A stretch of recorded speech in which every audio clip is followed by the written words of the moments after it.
mucus free. We are mucus free. We are mucus free. We are mucus free. We are mucus free. We are mucus free. We are mucus free. What's going on, brothers and sisters, and welcome to the Mucus-free Life podcast. I am Professor Spira, and we have a beautiful, beautiful show for you today. Have some lovely guests. Andrea and Q going to be on here talking about the Callum Thomas Sanctuary, Farm Sanctuary. Very, very awesome spot. And I'm excited to have them on to talk about that. And man, it's been a few minutes since we came together. I just got out of jail. I got out of YouTube jail. YouTube, I've been, basically the censorship has just been absolutely insane. And I'm gonna share this. I want you to feel this pain with me here. This was rough. So I guess I'm in the club now. I'm in the strike, the YouTube strike club. And what they're doing is they're going back to old videos. And I heard Dr. Morris just had this happen to him. Dan McDonald's been dealing with this for years. Anybody that's talking halfway about truth on here, we can go on here and look at all kinds of crazy stuff and people getting beat up and sex things and all kinds of really messed up things. But don't give an opinion that is against the whatever CDC and the World Health Organization and all that. So they literally went back to some old videos. They started taking them down. So you can see here, so I got like 7 days where you can't upload anything. And then I'm on probation basically for 3 months. And so the strike, I guess June 26th is when the strike comes down. So it's getting deep. It's just getting harder. I did, and what really hurt me was I deleted 25 videos. I deleted 25 videos from YouTube. Now, good news is a couple people had suggested like, hey, check out Odyssey, Rumble. I knew about Rumble, didn't really know about Odyssey. So I've backed up my channel. Before all this, I had backed it up on both Rumble and Odyssey. So all of those missing videos are there. I also downloaded all of them before I deleted them. So in the future, I'm going to create some kind of blog post or something where I put all of those videos up, and folks will have access to that. They're pretty much everything dealing with that which we can't talk about on here, that which all those, the dreaded V word and the C word and all that stuff that we can no longer discuss on the platform. And for me, it's not the end of the world. If I get kicked off of any of these platforms, there's a part of me inside that would jump for joy. But the mission part of me that's like, well, this isn't about me and trying to, my little channel and stuff. It's about getting this message and information out to people. And there's a lot of people that tell me that they first hear about the Mucusless Diet Healing System by Arnold Ehret by way of one of my YouTube videos, and usually sometimes one of my older YouTube videos that is being treated favorably by the algorithm. And so I'll do my best. There's at any point, because when they're going through old videos, they can find anything. You go through all our old videos, you're gonna find something that they can mess with. But hopefully, I got rid of the stuff that I know would offend the snowflake class of folks, and in the 1984 Truth Bureau and all that kind of stuff. We removed that, and what that means to me is really going to be time to do our own thing in our own private spaces. And that's something, I've been talking about it for a while. I'm going to show you really quick. This is kind of a little double thing here, but here we go. So very soon I'm going to be inviting folks to join our own private social media platform, the Mucus-free Life Health Club International Private Membership Association. There are some members in here already, folks that had enrolled in my coaching program, but I haven't opened it up to everybody yet. So this is something, I can't tell you exactly when it's going to happen, but I'm just kind of showing you. And this is actually kind of what it looks like. But what I wanted to share from here, in other news, I just broke a 21-day fast or 21-day juice fast or feast, if you want to call it that, for mostly fruit juice. And I had some revelations, as I do after, if you have a good solid fast, you should have some revelations or something if you're doing it right. Now, of course, I give the disclaimer. This is not medical advice. This is not advice at all. This is me sharing something that I did, my own experiences and opinions and so on and so forth. And I don't promote long-term fasting, but I know it gets people's attention. People have this thing where they tune into that. So if I make a video that's like, which I might make one that's like, Professor Spira breaks his 21-day fast. Here's what he learned. People watch that. I used to avoid making those kind of videos because it's like, that's not the way you want to think about it. I never think when I'm actually fasting, I really go by Arnold Ehret's methodologies, rational fasting. You don't put a date. And he's very clear, like, you don't put a date like, okay, I'm going to do 21 days. I'm going to do 10 days. No, you look at how conditions change on a daily basis. You're constantly evaluating, analyzing, looking inward as you're going through the fasting process. And before you get to longer fast, you should have gone through many 24-hour fast and 48-hour, 72-hour fast before you start getting into the long-term fasting. And I know that this is something that's different from many of the people that talk about fasting that's out here that really talk about the real long-term stuff. I never hear them talking about transition diet lifestyle, transitioning into and out of a fast properly. But wanted to read this. I was rereading the Rational Fasting, as I still reread all the books myself, and especially when I was about to break the fast, I'm like, okay, let me get into this a little bit. And in the section out of Rational Fasting, which is also in Mucusless Diet, but fasting when used in connection with the Mucusless Diet Healing System. As I have stated before, I am no longer in favor of long fast. In fact, it may become criminal to let a patient fast for 30 or 40 days on water, contracting the avenues of circulation, which are continually filling up more and more with mucus and by dangerous old drugs and poisons, and at the same time, rotten blood from his or her old stock. In fact, actually starving the necessary vital food elements. No one can stand a fast of that kind without disadvantage or without harming vitality. If fasting is to be used at all, then start at first with the non-breakfast plan, just removing breakfast from your daily habit. Then follow with a 24-hour fast for a while, then gradually increase up to 3, 4, or 5 day fast, eating between fasts for 1, 2, 3, or 4 days, a mucusless diet combined individually as an elimination adjustment, and at the same time studying and rebuilding the body continually with and by the best elements contained in and found only in mucusless foods. Through such intermittent fasts, ding, ding, ding, Arnold Ehret coined that term. People stole it and messed it up. He coined it right here.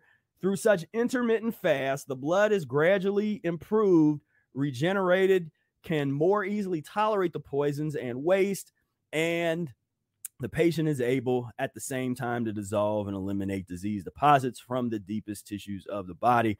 Deposits that no doctor ever dreamed existed and that no other method of healing has ever discovered or can remove. People are still surprised when they do just a relatively short-term fast, or even like 10-day or 5, whatever. It's all relative. Like length is relative. That's why it's not a big deal. Like really, length of fast is not a big deal. The process is a big deal. The way that you broke the fast is a big deal. What you ate the next week to 2 weeks after the fast is the biggest deal. The actual length, that it's going to do what it's going to do. It's going to be long. Sometimes it's going to be shorter. It depends on what your body's going through. But people are continually surprised that like days and days into fast, they do an enema and here comes slime. Strings of slime just start coming out. And they're like, what is going on? This is right what he's talking about here. And I've experienced this time and time again through such intermittent fast. This is why that intense type of all or nothing, I'm do this long fast and just keep grinding it. That's why you need the contraction and the release. You need that. That's what this provides, this methodology. You get the tension and release, which allows the body to squeeze some stuff out, release, squeeze it out, release, instead of just squeeze, die. Or squeeze, back to McDonald's, like whatever happens. And so, but this point, the fast of the blood is gradually improved, regenerated, can more easily tolerate the poisons and waste, and eliminate disease deposits from the deepest tissues of the body. That's everything right there, because you can't get to that without going through this process. There is no fast track and let me try to skip over the transition and just if I just do a 40-day water fast, that'll deal with all this. No, it won't. No, it won't. And so that was something that I really felt like, okay, I'm gonna start really getting on this. I was kind of directed to what should my focus be now. And with so many people needing to learn the art of fasting, and with there being such an interest in it, because there is an interest, a lot of people are interested in fasting, but I don't see a whole lot of people still really treating it with the level of respect that it needs, the treating it like as it's an art form, as opposed to, I don't know what, people just are just haphazard with it. Just like, I'm a fast and I'm gonna do this. And then, oh, Brother Air did that. Let me do it. And it's like, man, this has to be methodical, really calm throughout it. It's an art form. It's definitely an art form. So it's something that I want to definitely discuss in the coming year. That'll be the theme for this year, because we've focused on transition diet, which we will continue to do for a while.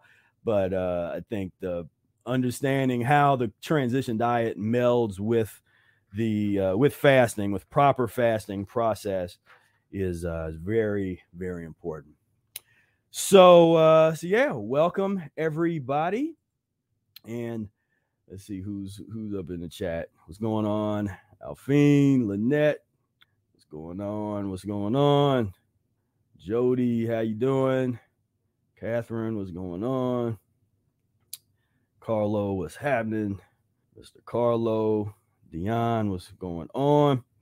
So, all right. So without further ado, let's bring on our guests. So today we have Andrea Monroy and Q Ortiz, who's going to talk about the Callum Thomas Farm Sanctuary. And let's go ahead and bring them on here. Let's do there we go. Hey, what is going on, Andrea and Q? Hello. What's going on? What's happening? Yeah. Congratulations on your 21-day fast. Thank you, man. Yeah, appreciate that. Yeah. So and congratulations on your journey, your fun trip. You guys just got done with 2 weeks of traveling? Yeah. Yeah, doing your thing. That is great. So tell me a little bit about the animal sanctuary. How did you kind of, well, I guess first kind of, well, introduce yourself a little bit and mention, you know, kind of when you started practicing the Mucusless diet, do your little Mucusless diet bio, and then introduce everybody the Mucusless diet bio. You know, everybody's got one, and then share the you know, just where this farm sanctuary came from, like how that came about. All right. Okay. Yeah, my practice started like almost 7 years ago. Nice. It's like, wow. But that is what I love about the system, that you go in your pace and it's like safe, you know. It's like I'm going and improve a lot. I was eating cheese in the beginning. So my first goal was to stop cheese, and it has to do also how I was like, no, it was no sense that I start like, I love animals, but I continually start like eat cheese. And here I was watching how the cows were abused, because I live in a dairy farms area. Here is called the capital of cheese and milk and dairy products. This is the capital. So I see the whole time cows and abuse of them. So I was like, how I'm going to stop eating cheese? You know, I thought that I wasn't able to do that. Like when I start being vegetarian, I thought that I will stop everything but no cheese, because I used to eat like a block of cheese, you know, in a day. So when I was a vegetarian, I started being like overweight and certain issues too, because I was vegetarian, but I was eating starch foods like beans, rice, tortillas, fried plantain, cheese, a lot of cheese, everything with cheese, and every day sweet cheese sandwich and all kind of thing. But at the same time, I was watching how my neighbors' cows were taking their calf away, and how the moms were crying, and how the cows were crying too. So I was like, oh no, I am supporting this. And so I was having issues with my health. I was like autoimmune disease. Like I was like in that line that they said, the doctor said that, and I was like, no, I don't want to die. My sister-in-law was killed at the hospital with corticoids and all that. And I was discovering the same, like I was diagnosed by the same sickness. So I was like, no, I don't want to end like her. She died at 29 years old. And I was like, no, I don't want to be like that. So I have a friend who introduced me to the Mucusless Diet Healing System. She was living in my house, and she showed me your works, Professor Spira works, some Brother A interviews. So I started being in that track, and I was feeling so good in the beginning, short fasting. Also, I was watching other works from herbalist in Grenada Island, and he was mentioned this mucusless diet too. So yes, I was feeling better. I reduced like 16 kilograms. That is around 35 pounds. I lost 35 pounds in that process starting, you know. After 1 year, I stopped completely the cheese, and I am so happy for that step, because I don't crave cheese. I see cheese and no. So yeah, that is how I start in that, what the other question was about how I end in this sanctuary. Well, my love for animals make it all. Like I stop the things, my health, of course.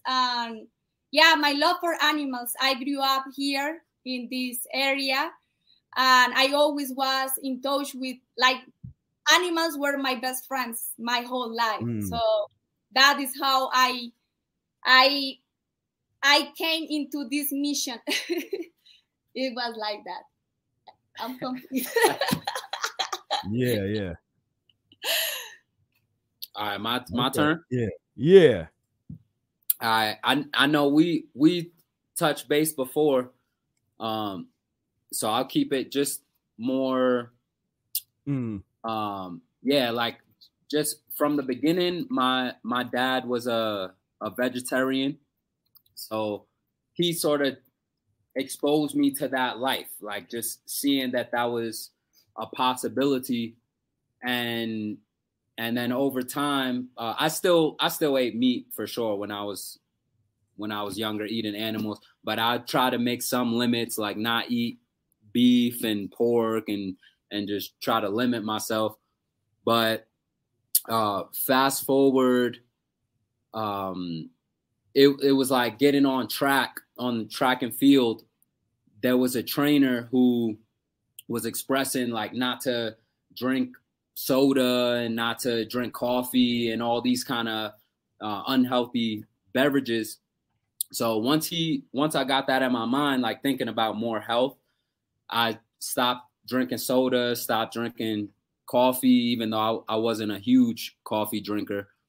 Then I ended up coming to California, and I was practicing Qi Gong at that time, just getting more aware of myself, into my body, meditating, doing like body scans. And over time, I would notice how the food would react with me. So when I would eat, say like with animal products, for instance, just like meat, I noticed when I would bite into it, I could feel just like that aggression, just like like a beast. I felt animalistic when I would eat the meat like that. So from that awareness, I started to just like slowly step back on purchasing it. I wouldn't cook it at my house at all. I mentioned before, I had this thing where I would only accept it if people were offering it to me. So I'll go to their house and they made this chicken, whatever, or something like that. Then I'll show respect and eat that. But then I had that realization of, like, this is the same thing. It's sort of a different energy, but I'm still consuming these animals. And yeah, I had to cut that out. Actually, the cheese, that was first. It was like multiple reasons, and that's sort of how we connected, like on the cheese thing. Like one was like like being a singer, right? Like noticing, because I was so focused on my breathing, like conscious breathing, trying to focus on my breathing all day, wanting it to be smooth. Whether I need to stretch to open it, right? Just like everything focused on the breath. And I noticed when I would eat cheese, my nose would clog up automatically. So when it came to singing, I had in my mind, like, I take the singing seriously, and I want to be at the highest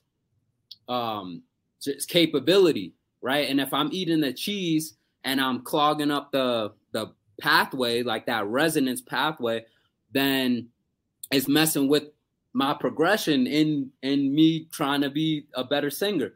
So that was already just like, yeah, I got to cut it out, because it's not serving me just moving forward.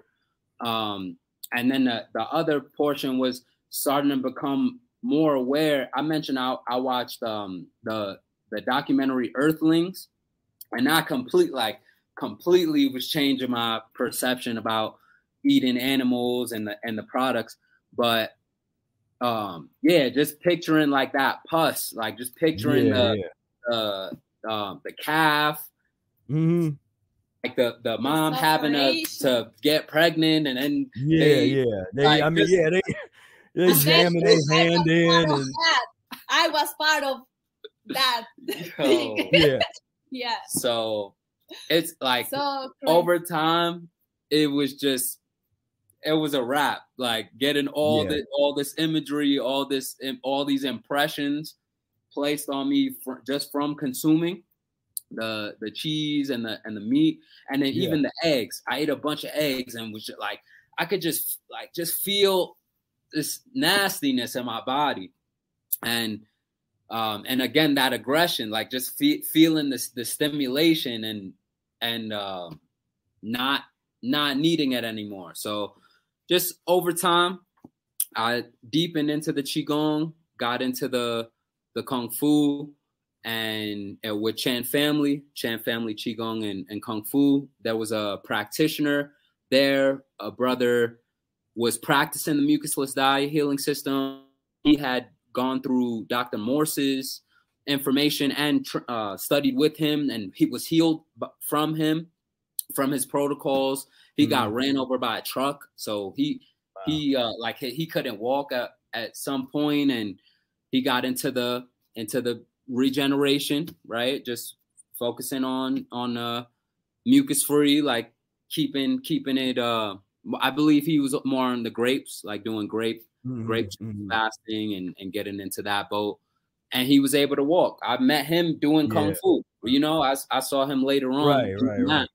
So I was interested in increasing my vitality, working on all these different projects with the music, art, just doing shows, massage, and wanting to have that energy so I could always be present in all these things that I'm doing. So speaking with him, we started vibing, bouncing, just, you know, that openness when if you into the mucusless diet or you open to it, it's just flowing. So we sit in there for hours just talking about the nuances of not eating beans, or how would orange juice be, or so I got into that. He showed me your work. Professor Spira showed me Brother Air. I mentioned the 9.5-month fast speech that you showed him. Yup, that was just jump off point. And then I just kept tuning in and watching all the Q&As and keeping it going. All the funny videos you make, like the joke, the humor, kind of meme videos. And getting more into the consciousness. Yes, that's what's up. So what's so to take us through this? What's this? Is this your old like slaughterhouse day? Oh, I see you got your arm in the back end. That was my last time I did that. Like after I finished my veterinarian school, and I didn't send one word, right? It was like, no, this is like too horrible. Like my face, your face, like I can see your expression. Like, I was happy. You're definitely done. You're like, you know what? I'm done.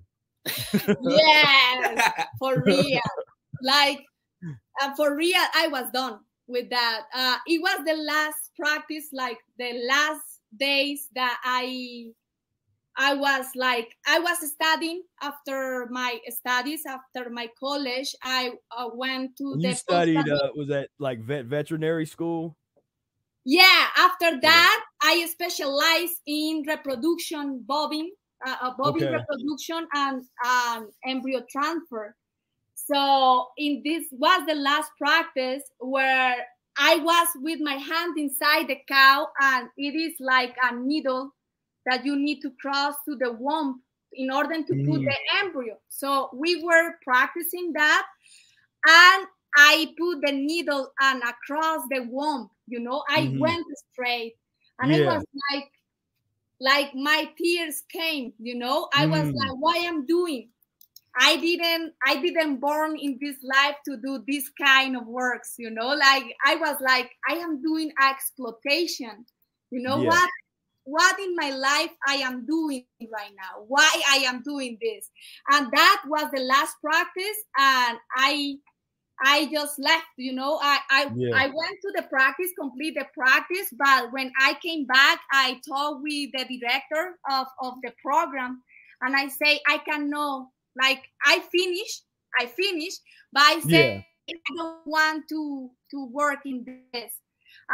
So she knew that I was always different from my colleagues, and she accepted me, and I am to work with all that I learned about reproduction. Then I went to the researching Unity International Research Unity group about an animal that was in danger.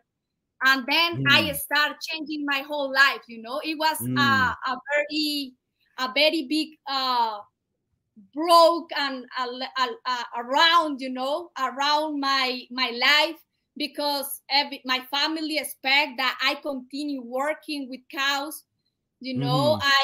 They expect that I get, because that reproduction, genetics and all that in cows, it produce a lot of money. But I was like, money is not making me happy, you know. This is not making me happy. And see this picture in the slaughterhouse. It was even before that happened.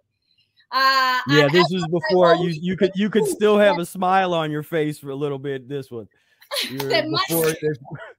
before they got you totally where you're done. You're trying to fit. I see you trying to fit in. You know, you're trying to like yay. Yes. It was like, for colleagues, for veterinarians, it's like that, you know. Oh, you get the cow, you know, like, you are like, go hug that cow. Like, animals are like only to produce, like, you know. After this practice, my colleagues, all of them went to eat meat, like, oh, this is fresh meat. So they went to eat pus and mucus, and I was like, I don't want to eat meat, you know. And I stopped eating meat because it was disgusting. I didn't send you the pictures, but it was like, we found in the slaughterhouse like worms in the livers. Like, those are, well, send me those. Send me those pictures. Those are the good. We found pus, you know, pus in the muscles, in every organ. And I was like, wow, this is what we eat, you know, because this is meat for human beings. Imagine like that, the rest. Imagine the jam, or that is the leftovers. That is the nice part of the cow. Right.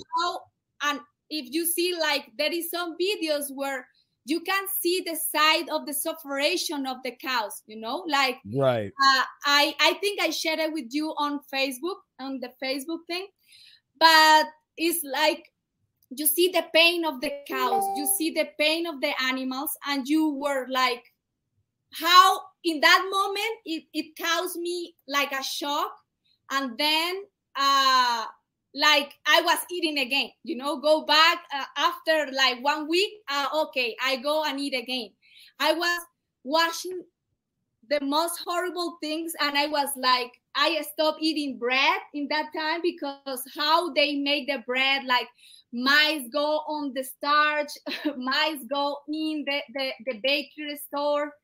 I was watching how they do the cheese. I was watching all kind of horrible things, like, see that.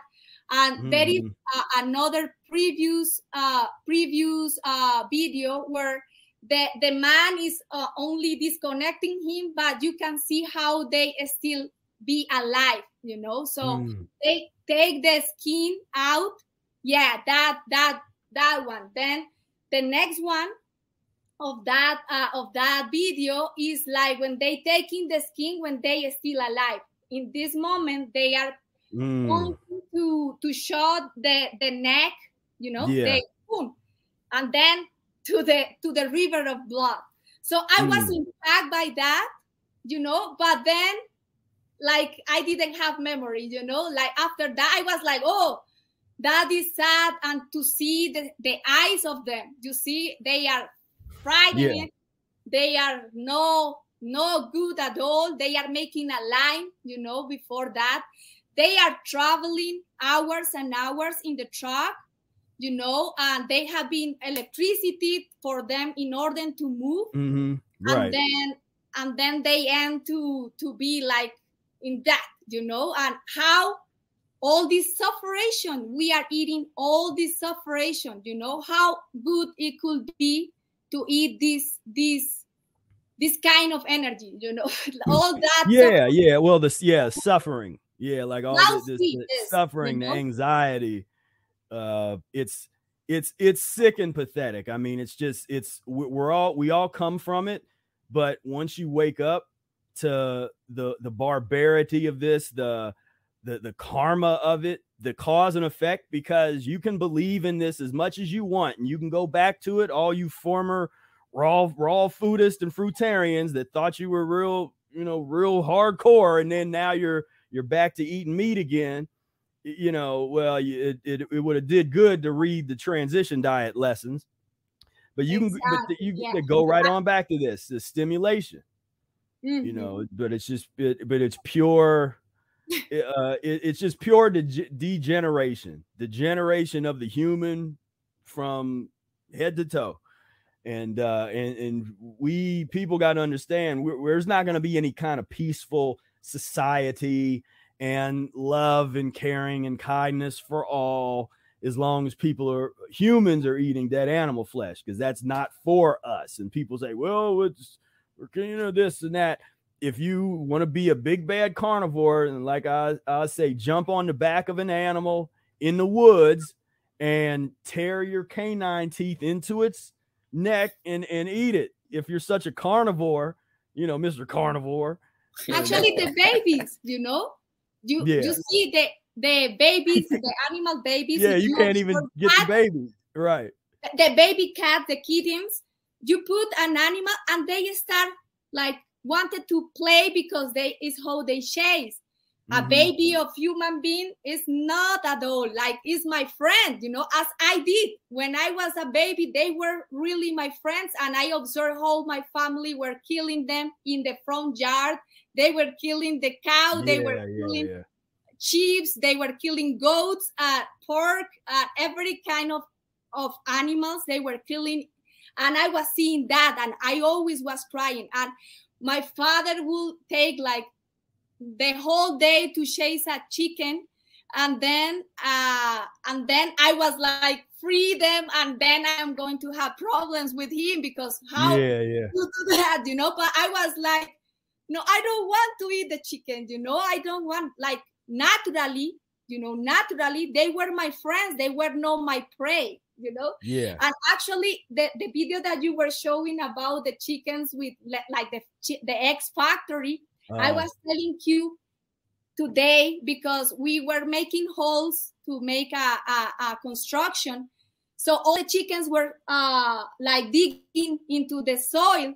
And I said to you, can you imagine in those cages their whole life, you know, their whole life, when they don't have even soil to dig, they cannot move. They are 5 in a cage this size. They are their whole life, they are like that. Only eating and producing eggs. Eating and producing eggs. It's an egg factory. Like the machine do the whole thing. They move the egg, you know, and the people doesn't have to do anything. That is the price of the egg is so cheap, because they are like producing and producing, you know. And here the woman was explaining us like how it works, and we were so excited to know how it goes, and wow. But now, yes, it's like, and it counts the whole time, you know. It was like in my brain, you know, the whole time, I am in the right place, you know. I was always making the question like, I am doing good, you know, but I wanted to help them. So imagine, you know, I want to help them, but I am supporting the people who produce money from them. So it's so crazy how different they behave from that cage, how in the natural life. Right. Yes, I passed from that. Yes, you went from that. That is. Yes, the opposite. Imagine like how was for everybody is like you got crazy, you know, you are totally crazy. Right. Yeah, like you're the crazy one because you want to try to create a sanctuary for animals. You even have a little funeral. I do the whole thing, like the whole treatments for them. Like right now we have a chicken that I have treated her like 2 months right now. Like she wasn't able to move in the beginning. Now she's like walking little by little, but they are like the same for me now. You know, a cat, a dog, a chicken, a cow, a sheep, whatever animal, they are the same for me. Yeah. Oh. Yes, that's like having funerals for the animals. Yeah. It's a long way from killing them and eating them. And so these are all pictures from, and I invite everybody to check out the Callum Thomas Farm Sanctuary Facebook page here. And we got let's see, was that the logo? Yeah, actually that logo come from a picture from that I am with the cow and a friend paint us. Yeah. That was my cow, like wow, like my first like contact with a real, like a free cow, you know, like they are crazy normally. They are happy animals all the time. She was coming inside the house, eating the food, like eating the plants, like she was a mess, you know. She was just too crazy. I couldn't believe that cows normally in the farms they are like going in a line, you know. Oh, it's a milking time, so they go in a line and they get milk and they go after, you know, like they are like machines the whole time. But when you see them how normally they are, like they are just so great animals, you know. They speak to you, you know. All animals speak to you. Like everyone is different. Everyone has a character. Everyone has like, there is some that they don't like to be in group. There are some that they like to be with others. They are cats that only like one cat or like dogs. You know, this is the picture of like a friend made that art. Andrea is like a fabulous artist. And she painted with my cow. Like that cow was my baby, you know. And it was growing so much. And everyone, the neighbors were like, how much is that cow? Like it's a beautiful cow, you know, because she was how like, much? So big. I was like, no. When she died already. Unfortunately, it was like, I almost died too, you know. I was like weeks, like I couldn't recover from that. And everyone was like, sell it. Like when she was dead, like the easiest way is to sell it to the slaughterhouse, you know. And I was like, I'm not going to sell my cow, you know, I'm going to bury her. I don't know if I'm going to take like, because imagine to make a hole for a cow. Like, so hard. Then I made it, you know. I buried her and I played the music. Like it's my family, you know. It's my family.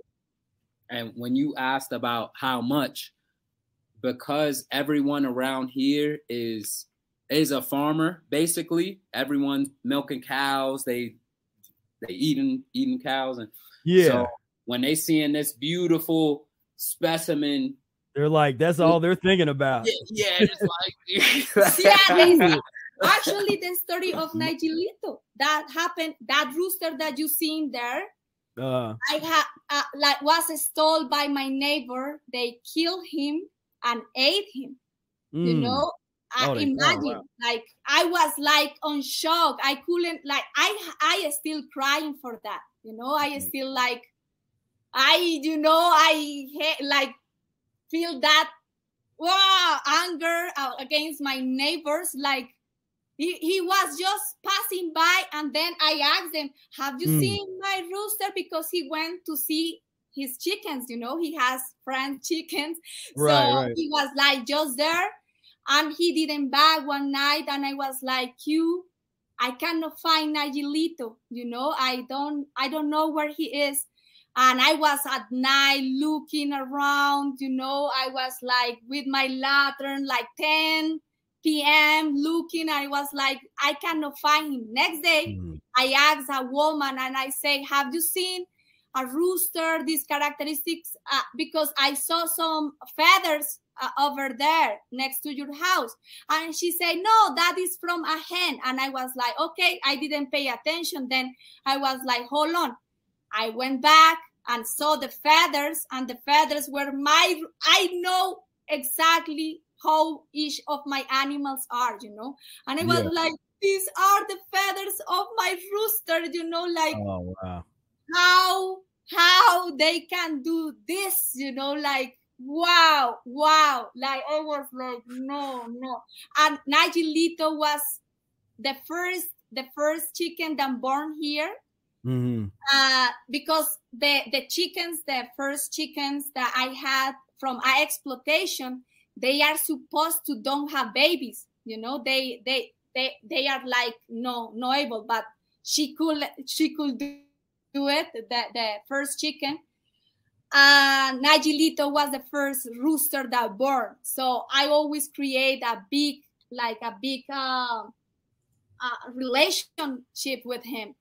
You know, he allowed me to be close, to pet him, you know, and he was like he was my yes, he was like the what is that called? I don't know. That hangs from the bottom of the rooster. Yeah. He'll let. He was like Andrea just like rub on that. And I was talking to him, you know. He was for real, my friend. I was talking to him when I feel sad. I speak with them, and he was like always cheering me up. You know, he was so very special rooster. No, it's in another picture. The one that I am kissing was him. Like that one that I was kissing before, it was that like in honor Nayelito, in honor to my one of my best brothers. His name is Nayel Daddy, and yes, so this was the rooster, you know, and this was days before, you know. I was like watching him, and I say, Nayelito, you are so beautiful, you know, like. And just and to translate this for some of the, you know, transitioning folks that still eat a little pus or something. I mean, this is equivalent of, for in our world, this is like this is a family member and a next door neighbor kidnaps the family member, kills them, and eats them. Exactly. That's what this is. Exactly. You know? That's it. Yeah. I was feeling like, what can I do? You know, I'm going to the police and tell them like, right. They still my son, my friend or brother. They are going to say this woman like, we are not going to waste our time in that kind of business. You know, I couldn't do anything. I was like, I wish they could be treated like, if you do that, if you kill the animal, or from somebody else, or for some animal, that will be the same to kill a person. You know, I wish that is the law here. You know, but well, that's old school. You know, that's an eye for an eye. You know, they chop off the hand, like, you know. There's the Hammurabi type of vibe. Like, you know, it's. Yeah, it was a nightmare for me. I wish I could wake up and that wasn't true, you know. I was like for days, like I still like, I say to Q, I feel like, woof, that hole, you know, when sometimes when I'm going to feed them and he's not there, I am like. Was this recent? Huh? Did this happen recently? Yeah, that happened. like 2 months ago. Oh, Yeah, you're okay. talking about the story that Andrea's talking Yeah, about? yeah. Definitely. Yeah, Before it I was got like here, months. exactly. 2 months And so, ago. and for in case anybody missed it, so you guys are in Colombia, and that's where Andrea's from, and so that's where the farm sanctuary is at. Yep. Yeah. Cundinamarca. Guachetá. Guachetá. These are the owners, before of this sheep were the ones that killed my chicken. So they were going to kill Vicente and Janet. They are the names of them. They were going to kill them on December. I am like the opposite. For me, December is like the worst month in the year.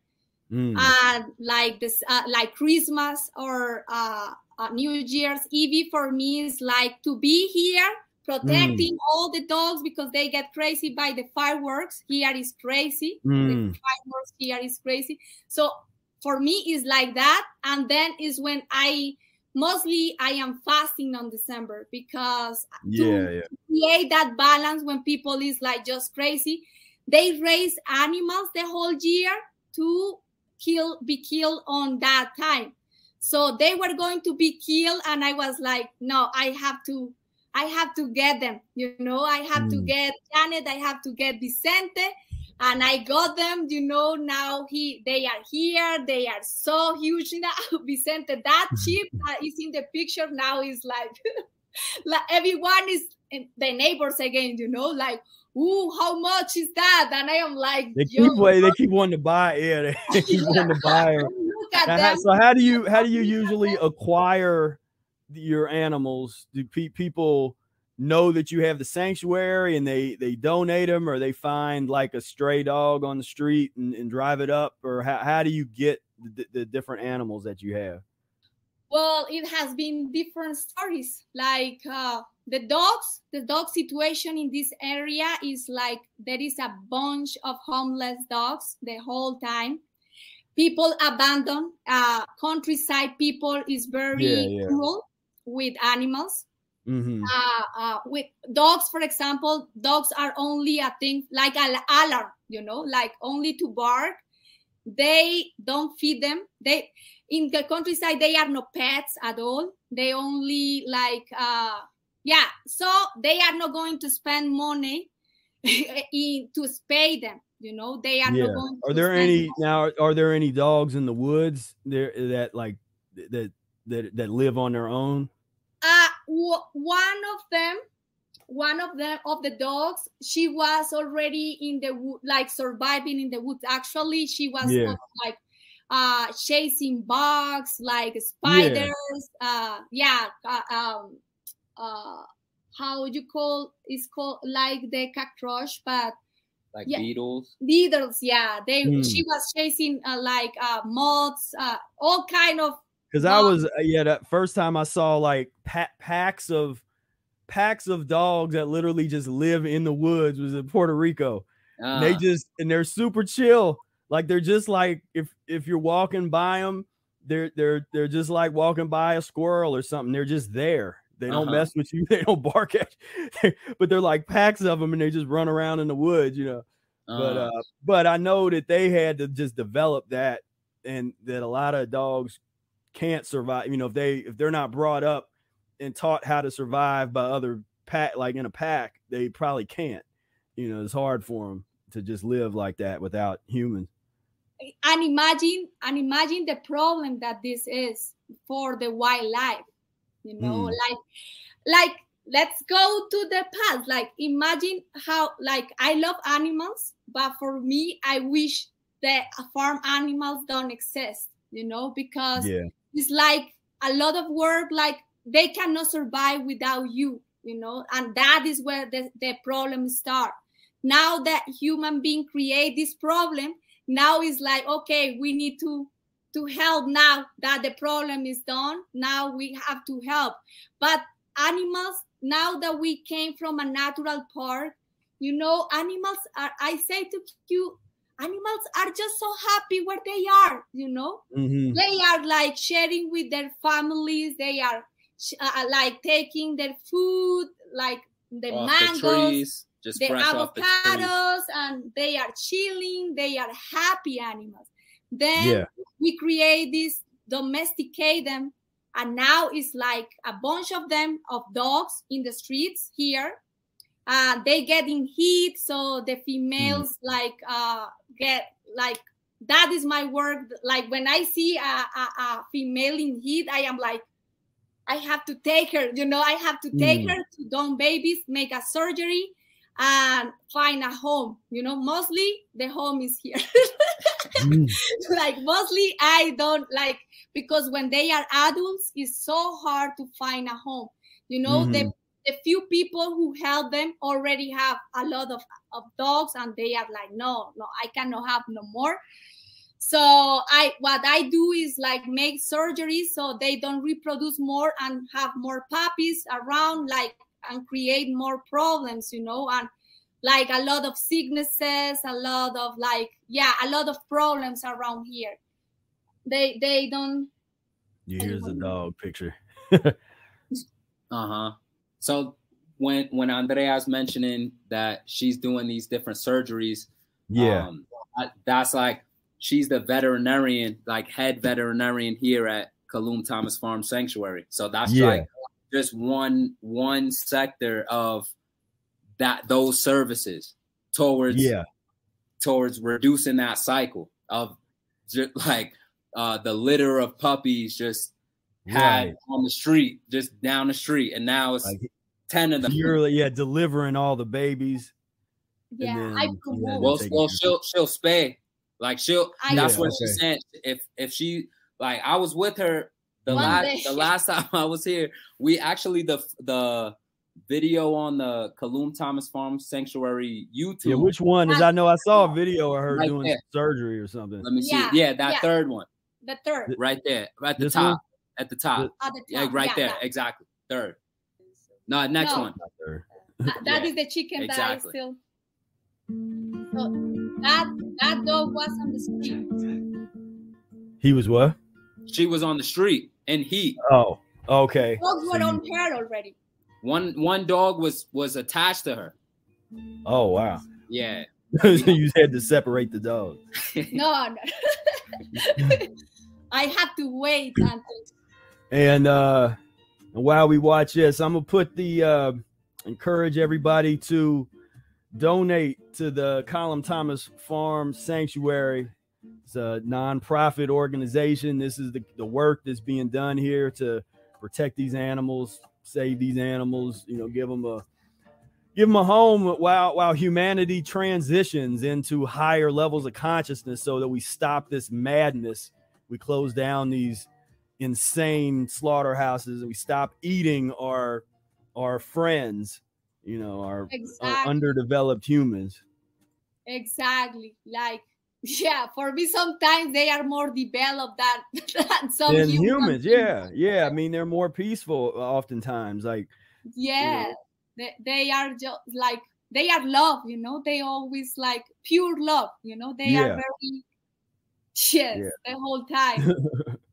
You know, like she was the only time, like because seeing what I see is animals seem like the domesticated pets, a lot of them, they'll kind of exude the vibe of their owner. And so that's where you get these mean, nasty dogs. And it's like, well, they got mean, nasty owners, you know, that teach them how to do that. Like, you know, and so when I see, like to teach them to be humans, you know, like that is other thing that I promote with the owners of the animals, is to let them to be dogs, you know, the dog is happy to be a dog. They are not happy with clothes, you know, they are not. They need to be with a pack. When I observed them, I was like, wow, I had, before I start all this transition, I had a dog. And I had her in an apartment in the city. And then when I have been with these animals, how they create their pack, you know, how they create the boundaries, how the old one is respected, how like I let them be, you know, I let them be. And that is one of the things that is still being cruelty, you know, like when you treat them like a human beings, put them shoes and all that, and then they get sick too, you know. A lot of animals because people are unnatural. People just feed them like they just think it's cute, feeding them what they eat, you know, like, oh, the dog likes the Big Mac and the chicken McNugget, you know, it's like, and then they wonder why the animal is constipated and it starts getting cancers and cold, you know, and like, it's like, yeah, it's gonna get the same diseases that you're gonna get. Exactly that, you know, like before our grandparents and that, they were giving another kind of like whatever, and they were not having cancer. Nowadays, the rate of cancer in dogs and cats is like, for me as a veterinarian, is like all the time dealing with that, and each time it breaks my heart. The story of this horse, they were slaves in Bogotá, in the city, because in the cities in Colombia, some cities, fortunately, like most of the cities now are not doing that. They were for like homeless recycles. Yeah. So like when you see people on the street recycling cans and that thing, it's them in Colombia and different cities using the horses to carry their loads. The so-called beast of burden concept, you know, where they just got the animals carrying everything. Imagine a horse in the city. Imagine a horse in the city, like, wow, that they have a lot of traumas. This horse actually almost killed you, but they got a lot of traumas from that, you know, like when you get close, they are so much better nowadays, of course, because they are free, they run. I never like they are on the field, wherever, eating grass, but they were in the street the whole day, sometimes long time on the day, and they were so skinny. When I rescued them, they were like on the ribs, and this horse was like not letting any other horse to get close, because I imagine she was having babies every year, you know, like the whole time. So she was like afraid of other horses, afraid of human beings. And this was the first born in freedom, you know, this Itaka. Nowadays, she's wild. She never was trained. She was like, she's wild, but she come to me to eat carrots or something like that. Yeah. Beautiful. Wow. She's 7 years old and she's like the baby of her mom still. Wow. And that was where you brought up a picture where we were together with horses, and those were the horses that. The horses. Oh, okay. Yeah. The baby. That one that on the right, like you. Yeah. Yeah. That's what's up. So I wasn't used to even coming close to animals like this. Right. Like being from New York City, I think I might have touched in, you know, with a horse where they're like, get on the horse and well, that zoo, yeah, like, you know, the zoo, But go to the circus and they got elephants walking by and doing the camel. I remember riding the camel when I was young. Exactly. At the zoo, you know, the camel and the horse and that kind of stuff. And and now he's a cowboy. Now he's a cowboy. Now he hold them like very firm, like that is when almost that horse, her mom was afraid, and she was like jumping on the fence, and Q was still holding her, and I was like, "What you doing?" Okay. Hold on, yeah, because we entered this field basically to. And thank you, Fruit Juice. Good looking out, sending a donation. Yeah, thank you, man. So yeah, we going in the field to deworm. Basically, we're deworming the horses because you don't want them sick. Right. And of course, Andrea, the care for the animals is always 110. So we going in there, but she's pulling me along, right? Like I'm like separate, no experience with horses, like especially medical. Like this first time when you see us hugging the horses, that was also my first time. So I was like, trying to get a feel and really tune into nature. So I'm calm and I'm able to like like you're kind of to just like connect with these animals and just like feel that part of myself.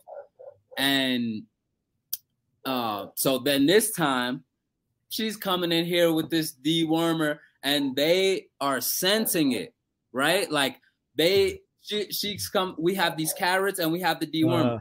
And then she's feeding the carrot and then trying to deworm the horse because it's a oral sort of treatment, right? So you can it's like, all right, here's a carrot, boom, oral treatment. Once they get a whiff of that, they already like, oh no, no more. Like they don't trust you anymore. They in that moment they hate you. They are no, thank you, like no. So they go away. So we fast forward and Andrea was able to capture 2 of them. Boom, like with the dewormer, got the right dosage. Then we go to the mom here, and she's calling me a cowboy, but this woman right here, she has the rope forming a lasso and then caught the other horse. So she caught. Exactly. Exactly. Wow, boy, y'all got to get some of that on camera. That'll go viral. You can get all kinds of, bring all kinds of attention with that. Yeah, that's so cool. And I'm surprised, but not surprised because Andrea is living in the country, right? Like, so she has to know everything because you need to survive. You're in a place where there's not a lot around you. There's resources, but you have to know how to use the resources in order to flourish. So back to this story that she catches this horse and then like sort of wraps the horse close to a tree, right, to do the treatment. And she goes, "Hey, Q." So I'm going over there. I'm with the basket of carrots. I go over there. I'm by the tree. She's like, hold this rope, right? So the rope is attached to the horse. Like, hold the rope. I go, okay. So I'm just listening. Hold the rope, right? Like, hold it. So like, I'm just holding it. Yeah. Then this horse got nervous. Got nervous, scared, did the whole like the whining, and then she's like up here, I'm like, I'm holding the rope.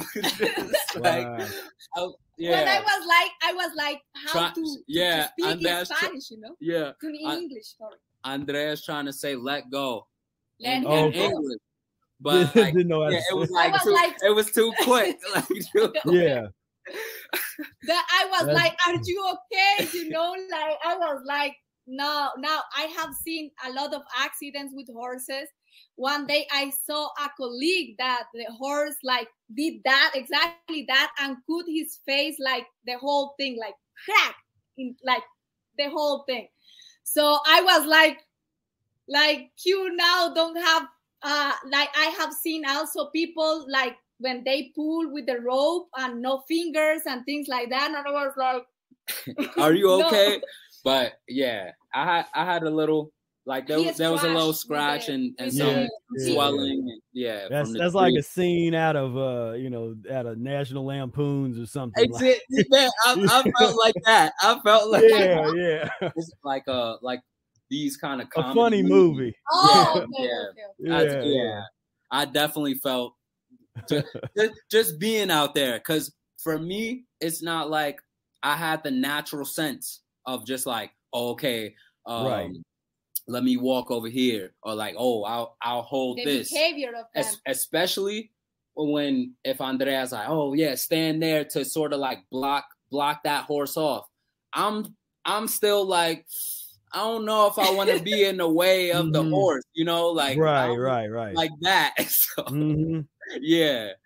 So it's the whole time just trying to be calm the whole time, like every time, like, all right, nah, just I'm cool, we cool. Yeah, it's nothing. With them, when you share a lot of time with them, you learn their language, you know, like know how they move their ears. If they are uncomfortable, they telling you like, hey, don't get close, you know, don't do that, or things like that. That language is, you gotta know that. So for me, it's like sometimes I assume, you know, like you know that if the horse, he's going to be let her go, but no. But yes, fortunately everything went well. yeah, we were good, and I was moving too. Like it wasn't like I just stood there, just holding it and the horse hopping on me. It's like I moved. Yeah. And then was like, all right, she's like, let go. Like, all right. I'm not dealing with that. Definitely. Yeah. This cow was like in my grandmother's farm, and when they don't work no more, they are not having no more babies, and they are no getting pregnant again.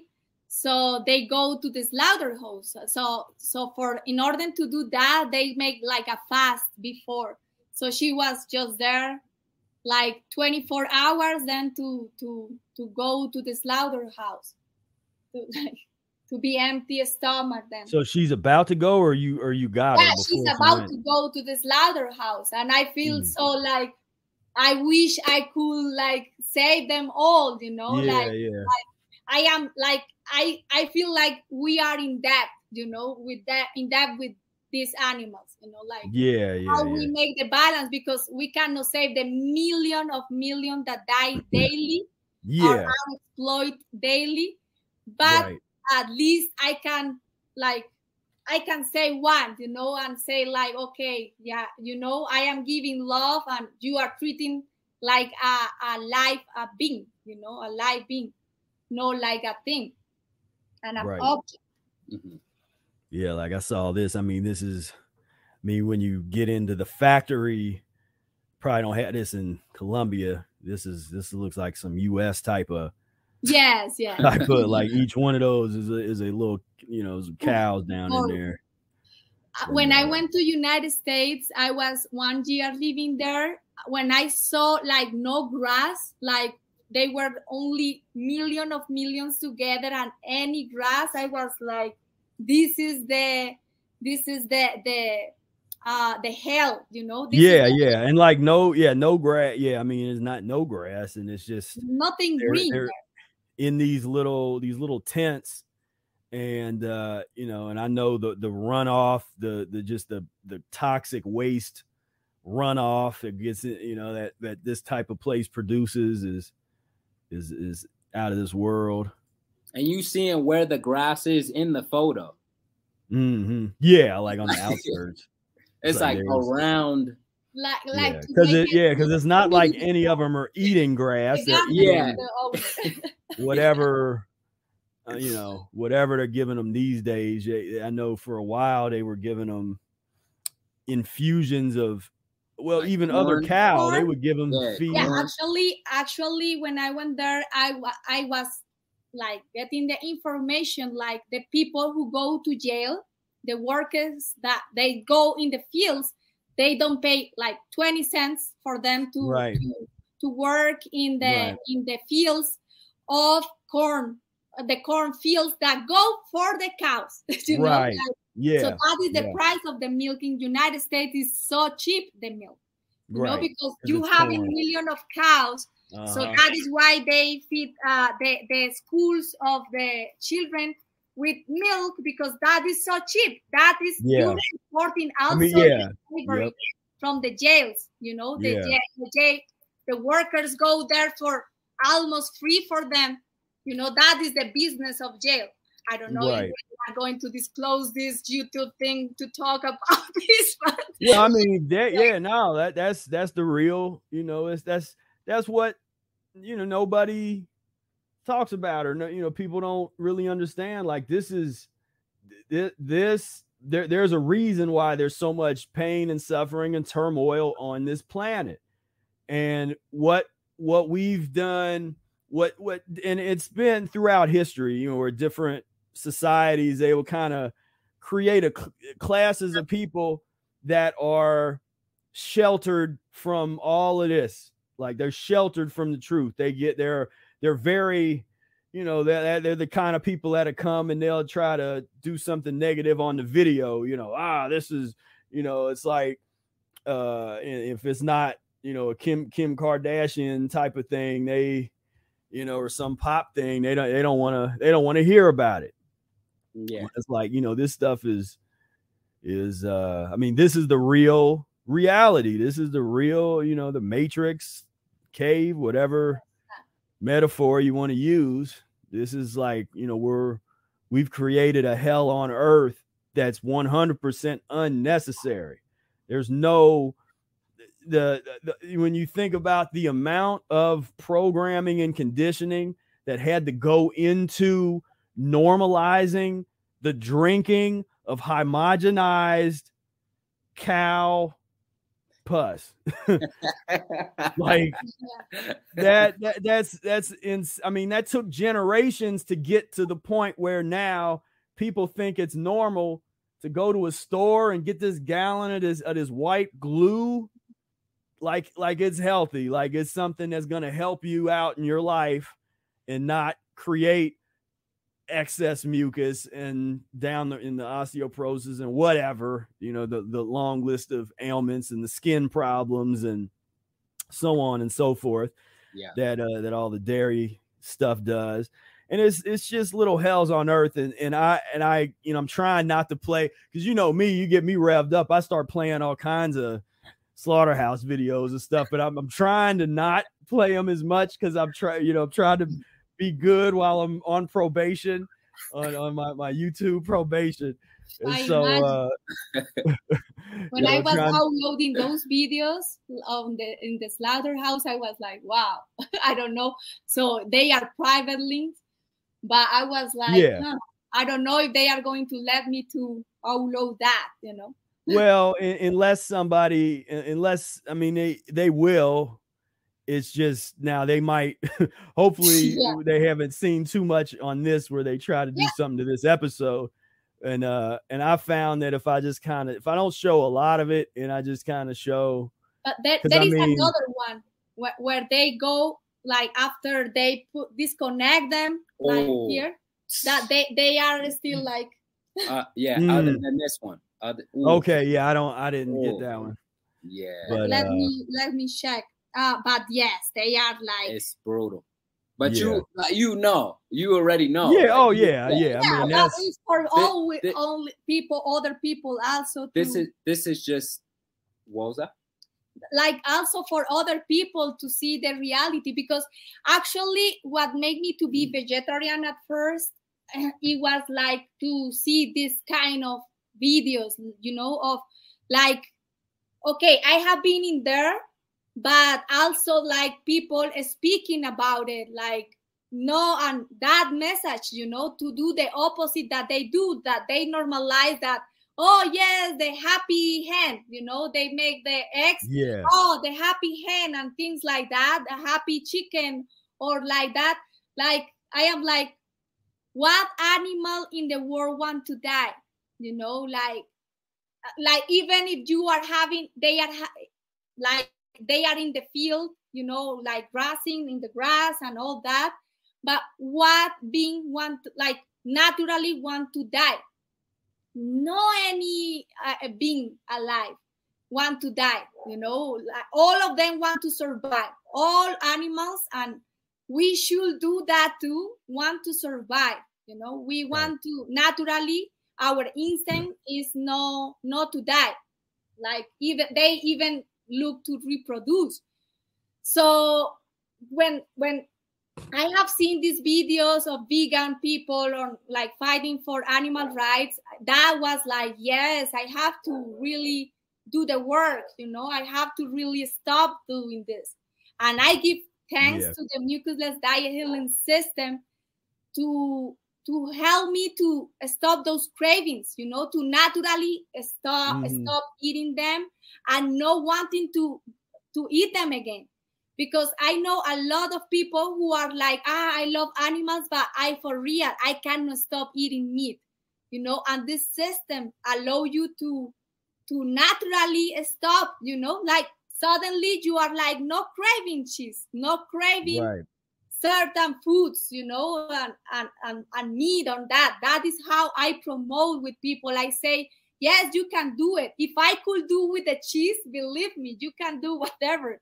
Because after my mom was working selling dairy products like arequipe, I don't know, sweet milk. Yeah, sweet milk and what else? Yogurt, cheese. Like my mom knows to do all kind of things. You know, of dairy products. Outside. Yeah. Let me see.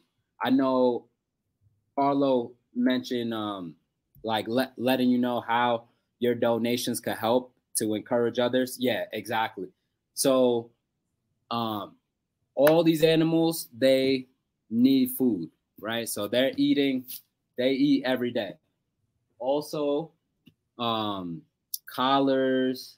Andrea mentioned the construction that we're doing with the chickens and the sheep, having a roof, just when it's raining, putting the feeders under there, the fencing. What else with the, just like the medicines, like medicine, sometimes treatment. For example, the chicken that right now I'm treating, I use homeopathy for her. Like she got a sickness that it's a virus. The regular doctors say, like, I learned in the university, if they get this, you have to kill it, because it's like they are going to spread it everywhere, and they are going to kill the other chickens, and they are going to paralyze all of them. So when she started being that, I start doing homeopathic treatment for her, therapy, everything. And she has been on treatment like almost 2 months now, like every day drops on her, like making her movement. And nowadays she's eating more. She's like making steps. No one else has been sick. You know, I put like to prevent sicknesses. I put things in the water, like garlic, lemon, some drops for the calcium, because they already are not natural, you know, so they are not going to be natural in their sicknesses. So you gotta help them in their treatment, because they have been domesticated.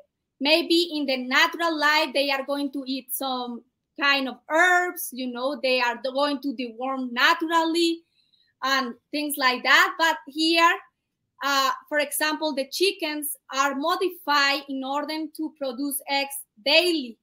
You know, when they naturally have only 30 eggs in the year. So they demand more calcium to make the shell of the egg every day. So they start taking it from the bones, and they fall down, they get sicknesses. Chickens don't last like those kind of chickens modified to lay every day with eggs. They last 2 or 3 years, no more, maybe less. And so in order to do that, I give them homeopathic calcium on the water, so on other kind of supplies to regulate that already are like, messed up, you know, with their bodies. They are not natural. They are full of tumors sometimes. Sometimes I have one of the chickens, that the video is there, she was spayed too, because I have to cut the oviduct, And because the egg gets stuck inside the oviduct where the egg comes out, and she had the egg explode inside the belly, so they get infection in the belly. How is that called in when peritonitis? They get peritonitis. So she got peritonitis, so I have to cut the oviduct, take the eggs from the belly.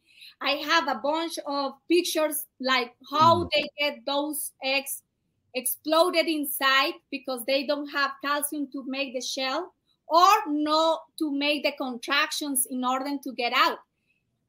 They need calcium for contraction of the muscles. So sometimes the egg is still there and you have to interfere there. So one of the chickens, she's spayed, and now she's like so beautiful because she doesn't have to spend her calcium on anything to produce eggs. So she's big. Yeah. Berta. And then Carlos' comment here, I'm sure even a little will help, right? So the thing with Colombia is that how the dollar exchanges here. $1 is roughly 3,700 pesos here. So you just imagine, like, just with $5, $10, whatever you're able to send, is you sort of like triple the buying power with that. So buying the carrots for the sheep, the chicken, just whatever. It's like I was gonna get up, but it's like, I mean, this is a real non-profit organization. This isn't like all these ones that you see that are fake, that have to play this stupid game to, like, we're non-profit. It's like, man, y'all are just slimy. Nah, this is a real non-profit organization. Like sometimes it's like I get the animal and I don't have a heart to leave it again.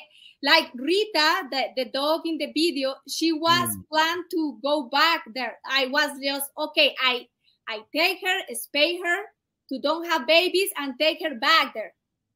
I was like, she's eating, how I'm going to do that? Like, start the car and leave her there? Like, I am like, no, I cannot do that.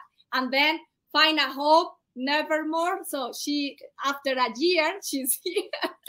So like, full of stories like that. I don't have like, okay, the universe will provide, like something will happen, something will happen, or maybe I sell things. We are selling this kind of jewelry too, like from indigenous. And so I am like, okay, something will happen, suddenly people say, oh, I need you to check my dogs and that. So I go there. This story is very strong. Like these cats in Santa Marta, where we just came, Q was able to watch this situation in the coast. People drop cats every day. Like there are hundreds and hundreds, thousands in places of these kind of cats. This cat, somebody hit him until take the eye out, and all kind of trauma. He was like going around the whole time.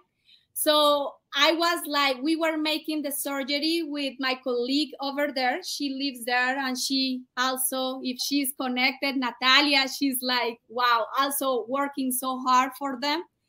So we were in the surgery, taking the eye out because of the eye was dead already. Yeah. So he was dying. He was like in coma during the surgery. And I was the anesthesiologist. So I was like, okay, if you survive, I will take you with me. And he survived. Like 2 hours, I was like blowing his mouth, and I was like, boom, boom, boom. How would you say, CB? CPR. CPR, like 2 hours, straight. I was like if you leave, you are going to be with me. I promise you. And now he's the king of this house. Like he's my, you know, my everything. Like he's, yes. He's like a special cat. He's like developed, you know. He's an animal that is like maybe a developed spirit coming him, you know. That, yeah. Because when some animal is sick, he's always next to them. Like he sits next to them and is watching over every sick animal there. He is very special. Yeah. Wow. Yeah, that's some real stuff. You know, that's some real like work, you know, real, you know, service to humanity and service to just the world, animal. It just, well, animals, if you look at it, to us, they're undeveloped humans. So it's humanity. It's all humanity. It's the real humanity, as opposed to this degeneracy pus thing that's inhuman. Yeah. And when you mention the nonprofit, like the real nonprofit that's doing the work, that's where I also had that impression.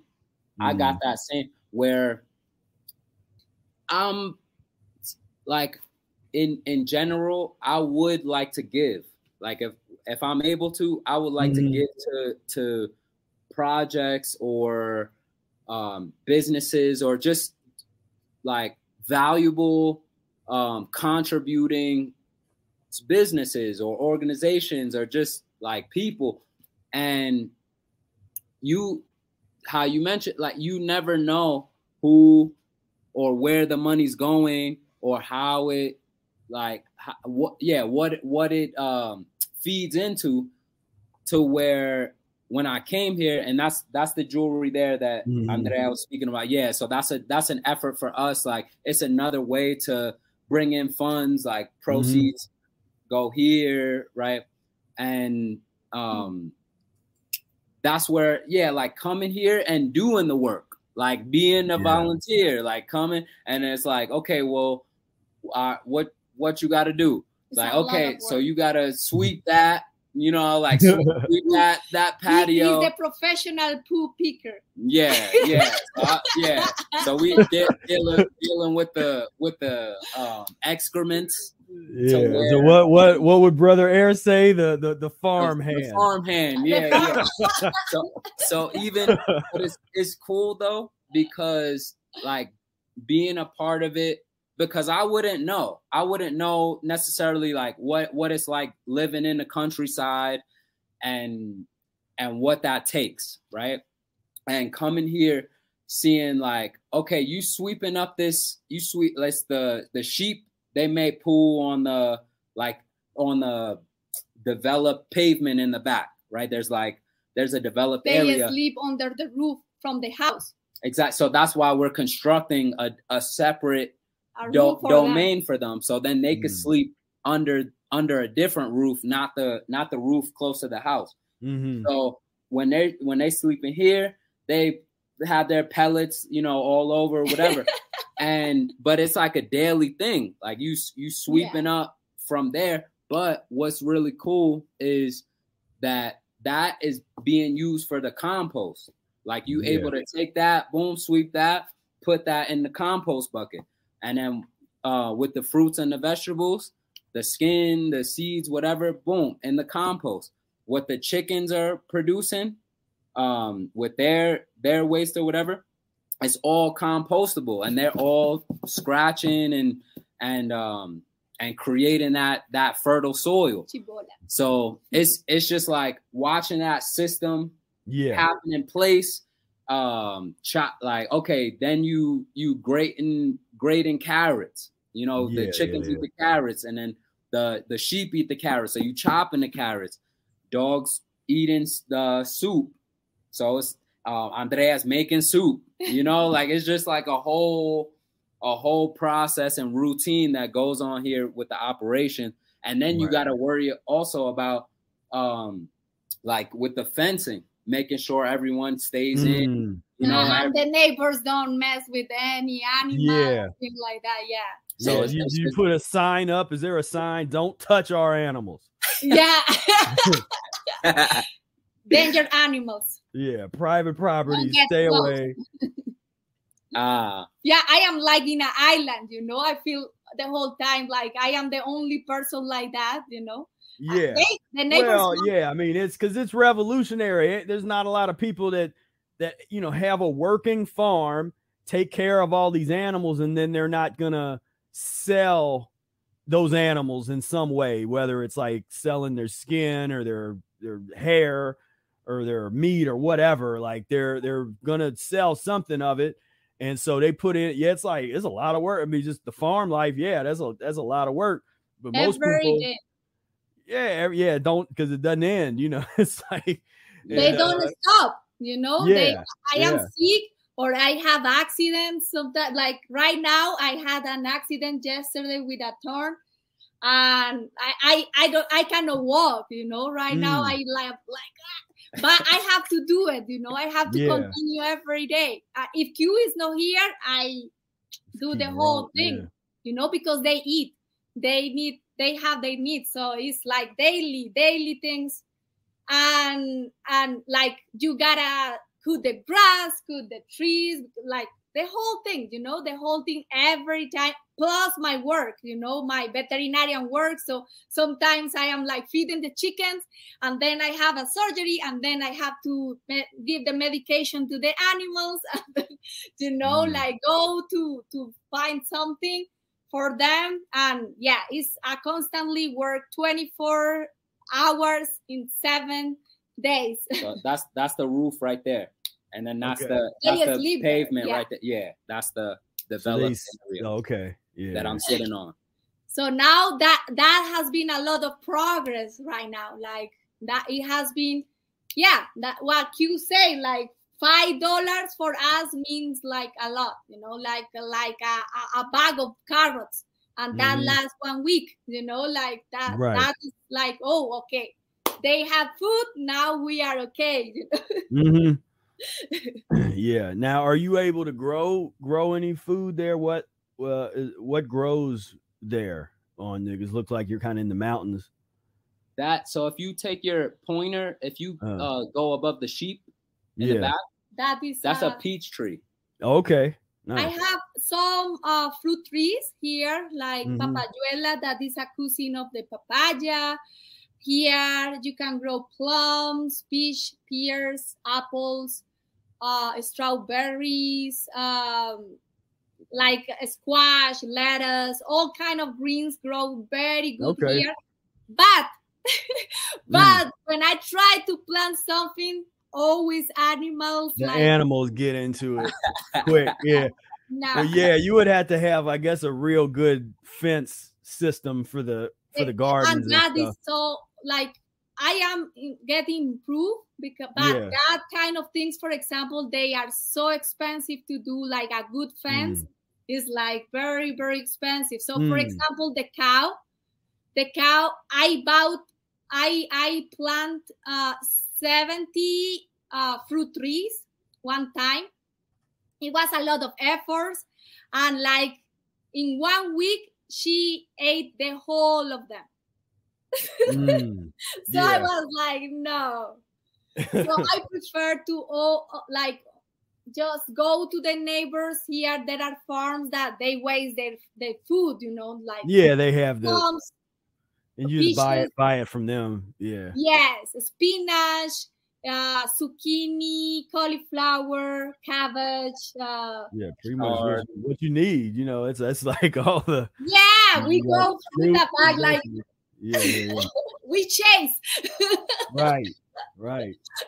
Yeah, and I think in this picture too, Andrea, you built the fence. I built that fence. So where the sheep is, all that color, So I do the whole thing. That's what. So it's like it's real. Like right. Like I'm watching Andrea with the chainsaw. Like watching with the metal rod. Like digging Doing posts, posts. you know, like Yeah. So it's like electric fence, you know. It's like to keep the I did boundary. electric fence too. Oh, you got electric fence too? Yeah. Yes, for the dogs, like, because I cannot offer right now for a real fence. So when they go in the neighbors, it's a problem that sometimes the neighbors poison them. So I don't want to deal with neighbors here. Like one day, because they were barking to someone, he was with a machete, and I was there. You know, he was like with me, and I was like, hey, Kusumba, Seymour, like, don't, like, let's go, like that crazy guy, like, like I was like, you know, let's go, you know. But yeah, I don't want to deal with neighbors, because one neighbor already, he could with a machete the dog of another neighbor. You know? So I don't want those kind of problems or things like that.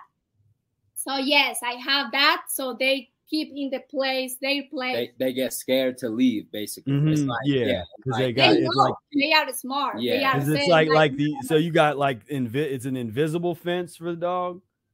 One of those. No. It's like it's a wire. It's a line. Yeah. Oh, just a wire. For all kind of animals, but they are like, they know that is not good, so they don't even touch it. So yes, I do that. But I was telling you, like, my next step is to put a net, it's a plastic net, like that is strong, a firm plastic net, like not like the plastic that's kind of like a hockey. I mean, not a like a soccer net. You know, like not flimsy like that, but just firm. solid. It's firm. Yeah. But there's a lot, and also because the territory, and I don't want them to be like in a cage, you know, like I want them to be almost free. Right.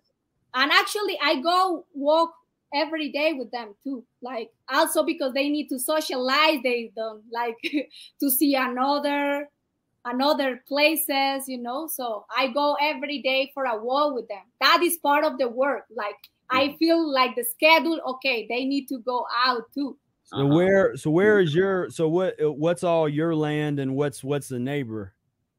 Okay,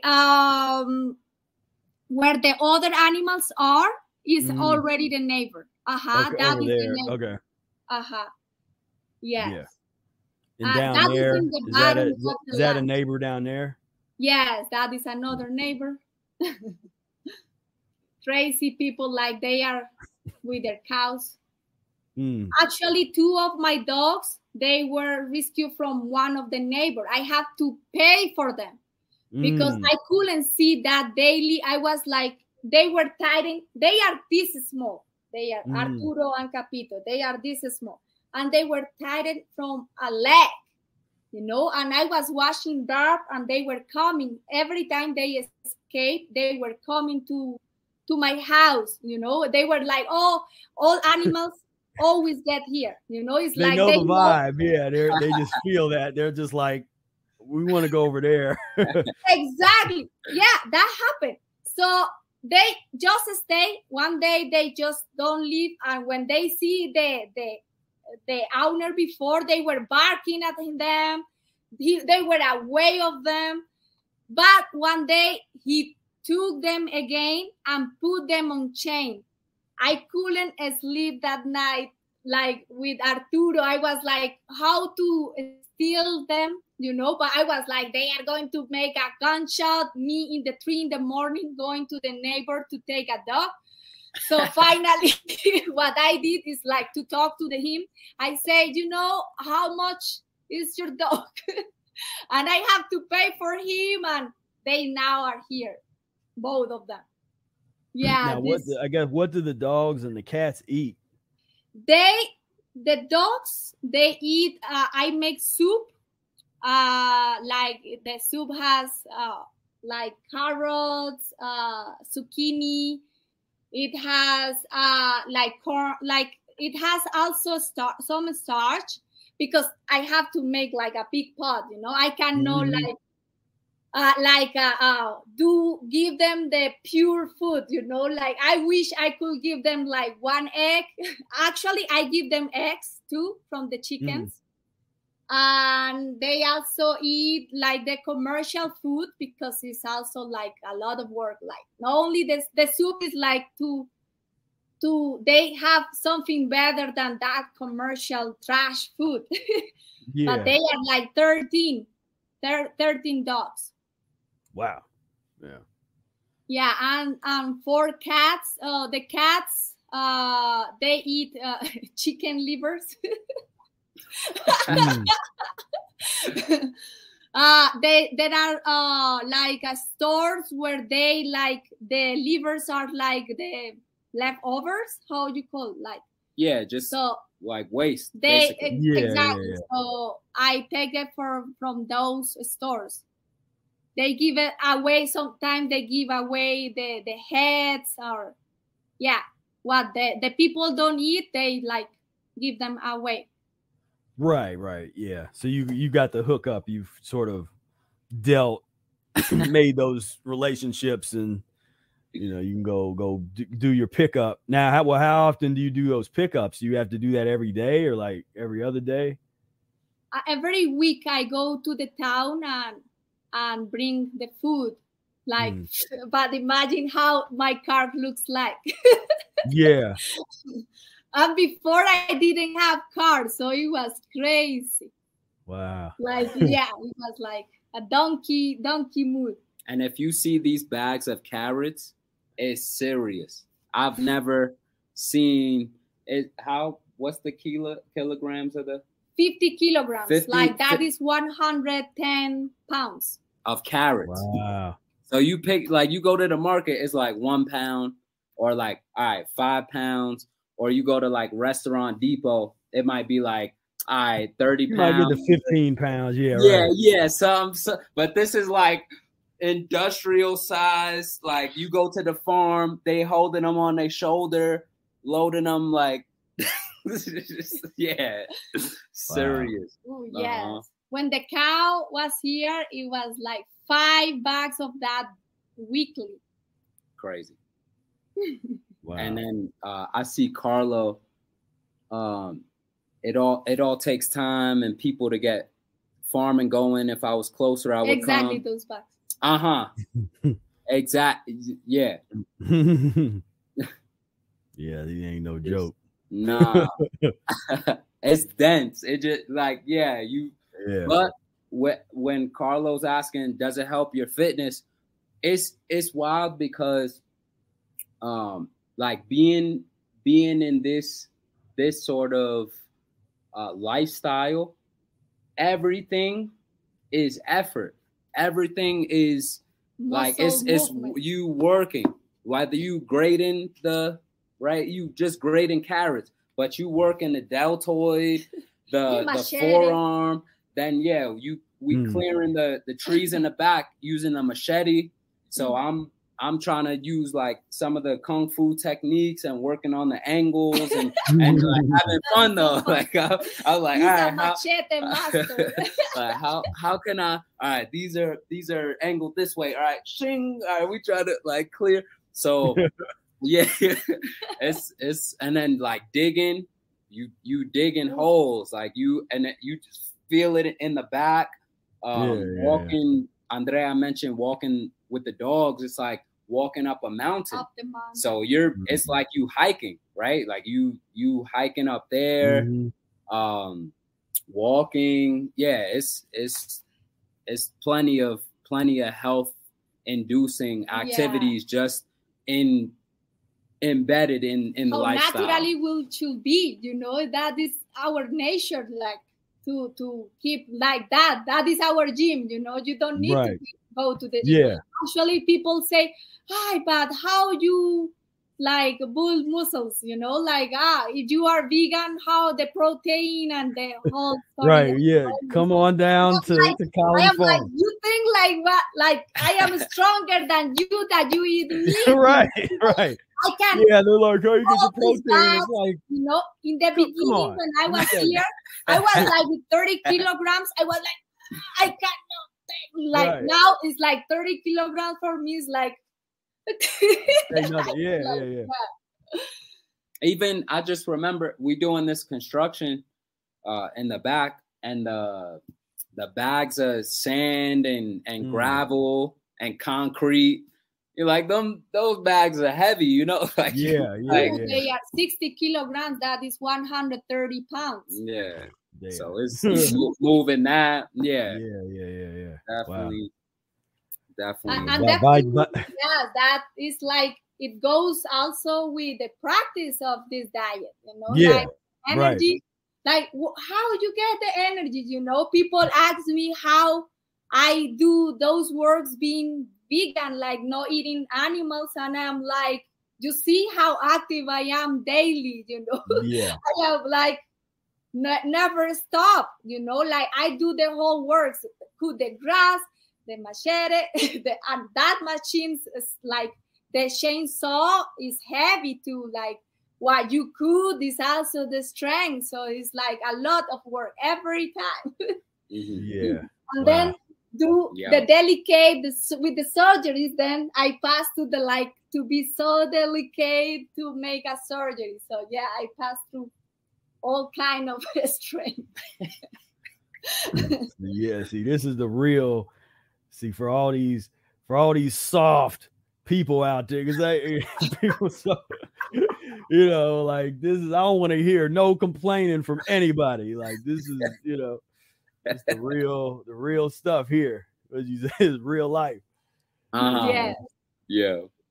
But it's wonderful life, you know. Like it's a lot of work, but you always go like there is no noise. It's like you work with the nature, you know, like if it rains you cannot do works outside, you know. If it like the sun comes, so you go and work, like you go with nature the whole time, you know.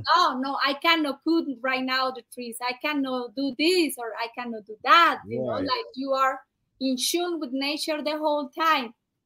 Like the time I was saying to you, like my time, I am like so bad with the time, because it's like, oh, it's already 10. Well, you know? Sun up, sun down. You just reading the sun.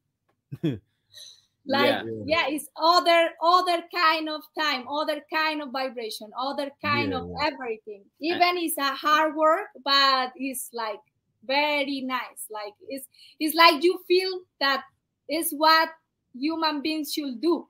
You know, when we were watching the monkeys with the fruits, I was like, you see, they are not going or set up the alarm to go to work.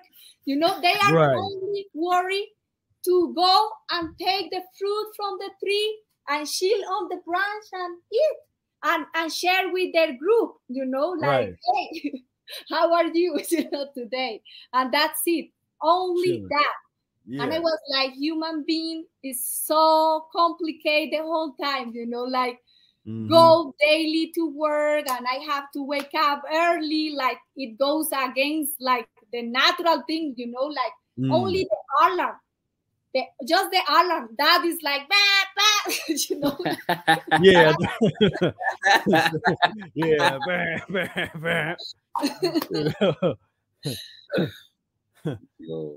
Like wake up for another great day. Again, the boss, you know, get into the shower and put chemicals under your arms so that you smell culturally acceptable. And on your in your hair, and put all kinds of stuff on. And, wow, that is like, when I go in this situation of the pandemic thing, when I observe, you know, the people, when I go to civilization, I'm like, see, running around with masks. You know, like you just got done like cleaning up all kinds of stuff from the animal. Like I feel like a monkey, you know. I feel like, what is this? Like, like what are they doing? And there was actually so when Andrea's mentioning the monkeys, we were by the coast in Colombia, and we were able to see monkeys in their nature. So that's how we saw them, like with the fruit, like breaking it on the tree and eating it. Throwing to us coconuts. Yeah, they knocked a coconut down to us. Wow. Everyone taking pictures. Yeah, and they are like, wow, what you doing? You know, throwing to things throwing like one of them grabbed a stick and was just like breaking it on the tree and just like throwing the different parts down at everybody. Yeah, like what you watching, you know, like Watch this. Right. It's like I don't go to your house and look in your window and exactly with the camera. Yeah, just like cameras. We were saying, we must look so strange to them because the sight, it's like, and it's challenging. It's definitely challenging to see them and not want to capture them because it's just fascinating to just see them. Right. Because we lost nature already. We have messed up with them. So when we see them, we want to capture the moment, you know, but we already messed up with them. So it's like, oh, wow. Yeah. So then it seemed like every human being, like from the monkey's perspective, is with the camera. So I was joking. Yeah, so they keep seeing. That's all they see is people. Yeah, like what is that device? No, we got to break that. Like there's some weird looking monkeys holding something. What do they got? Yeah. Hold up, that's not natural. Like weird looking hair. We got that coconut that way. Exactly. They knocked the coconut down when they were like going through their antics against some of the people. But what I was bringing up was in this location, we went on this. We were like one of the beaches we heard was like 3 hours away, 3 hours walking, and then 3 hours back because we had to come back to where we were. And Andrea is asking me if I want to do that. I'm thinking like that's an investment, you know, like 6 hours. And more than 6 hours because where we were, it was like even farther. People was from that beach to that, maybe 3 hours and a half or maybe more. And I was like, wow. So we kind of, but we already explored what was there, like most of what was there. So we decided, all right, let's take this journey, like adventure. See, we here, so let's do it. So we go through its strenuous hills. We going through this like Indiana Jones. Like it's you walking just like you walking like on the beach, okay, then you go into some woods, all right, but then you hit up some mountainous area and it's like steep, like it's not even like a little bit steep, it's like high grade percentage, and it winds, so you're just sort of like, oh man, I hope this ends here. Okay. Right? Like, but it keeps going. So you don't know, then it stops, then you plateau, then it's again. So we just going through a bunch of that. It's like, it's just us though. We see different people, they come sometimes. Like, all right, one person. Not everyone has that adventure, you know, that are few like from the regular tourists, like from 100, like maybe to take the adventure. Exactly. So you got to see who was serious about that too, like who actually enjoyed that aspect. So we watching, all right, we go through this whole adventure, just hours getting into this space, get to our destination, just enjoy that scenery. Then we coming back. It starts raining. We going through like this. So all that we had to go up and all that is wet now. So we going through this this strenuous path. Like it felt like we like went through something, you know, like together and like with nature, because we saw monkeys too. And when it started raining, we got to interact with them like on a closer level. They were more like looking at us and watching us and eating.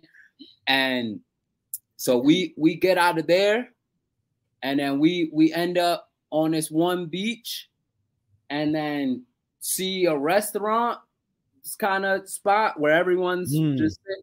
And we felt like we just like came from another time period, you know? Yeah, right. Yeah, it was a movie thing. Like, what are these people? What is that? What are they doing? Restaurant? Yeah. Like, what? Yeah, like that drinking or what? Yeah. It was drinking beer in the beach. Yeah. With the plantain, like we were eating in that beach, and our cucumber, our tomato. Oh, that cucumber so like was fabulous. After that trip, like the cucumber was like, wow. You really appreciate the cucumber. I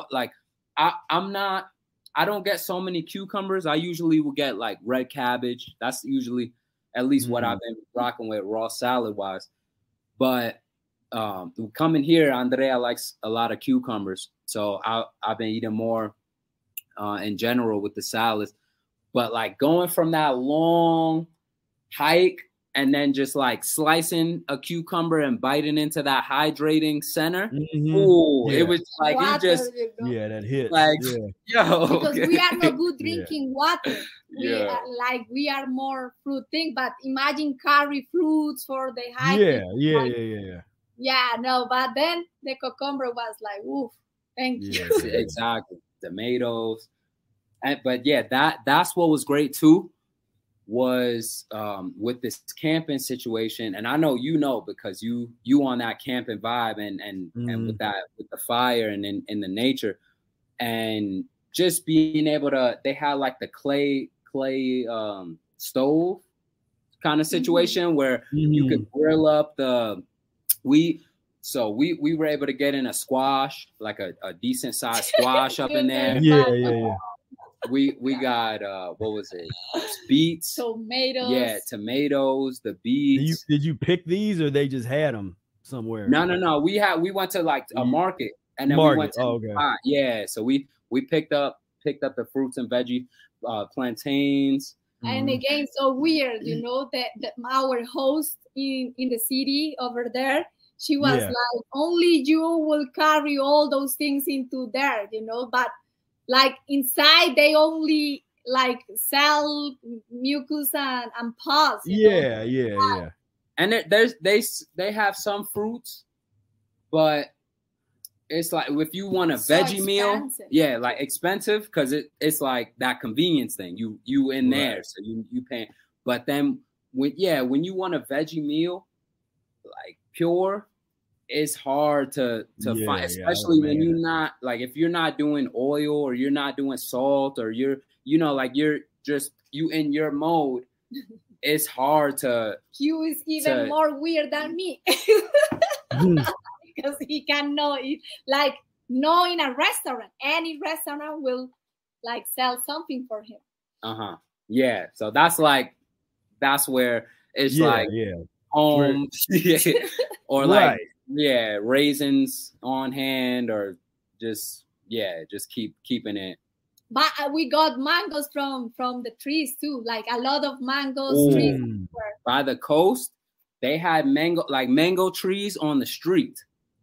So not even just, you could see some in people's backyards. It's like, they have a mango tree. This was like, you walk into the bus, mangoes on a tree. And if they ripe, or you still just take them and let them ripen, you have some mangoes. Over there, they get ripe very soon. Because the temperature. Because the monkeys don't let them ripe. So they eat the mangoes the whole time. So when we found green mangoes, we were like saving them and then getting them ripe. And it was just a treat. It was like it extended the experience. Like taking mangoes from this place, going to this other place, they ripen, and then you able to eat them. Now you have some food. Yeah. Trying to find, I don't know if any of this looks like where y'all were at. I was looking for some. It's so beautiful. And I was we didn't get exactly in that place, because that La Sierra Ciudad Perdida, like Lost City, is like 1 week walking. That is sometime we gotta get there. But that's like the Appalachian Trail over here, where you can walk for I don't know whatever 1,000 miles or whatever that thing is. Yeah, and people just go on a mission, backpacking. Yeah. And there is also a lot of indigenous communities, so you get to interact with them. It's a beautiful, it was like one of the leaders that they are called mamos. It's like mamos are the ones that have the most knowledge. They look at us like the little brothers, they are like, oh yeah. He was like saying in Spanish, humanos, ellos no saben, they don't know, but in the language, they don't speak Spanish very well. So he was like, don't know, no. They don't know, like the people in the city with these plastic things and all that. Like, they don't know. They say the truth, like they are keeping, because this is called the heart of the world, because it's a lot of this place in the Sierra Nevada, because it's a Nevada close to the beach. So imagine the biodiversity in that short space, like from here to here is like, that is the closest mountain in the world, so that make it so biodiverse. And so they are there taking care of that place, for them is of course sacred. So they say that they are taking care of the heart of the world, and they look at us like undeveloped, in certain way. So they are very the whole time like taking care of water to produce more water. Like it was like before the lagoon was small, now we are making it bigger. Nowadays we are making it bigger with the mamos of the Sierra, so of that people, they get, for example, they close one part of the park because people throw in trash. So they were closing, like for 40 years. It was like they got the message. They say, we got the message. We got to teach you that you don't mess with nature. You don't mess with nature. So because a lot of plastic, mask, one was like picking masks everywhere, and I was like, yo, this is like a diaper, Yeah, people, for real. Yeah, walking around in the what you look like walking around in the woods with a mask on. Yes, that is like on the beach. Yeah. On the beach, just like chilling. Come on. Tourism is very like where tourists get is like messing with nature the whole time. Like, so a lot of places, because this is like probably what it looks like the is that the tourist thing, kind of looking like out of daily we're picking up a lot of trash daily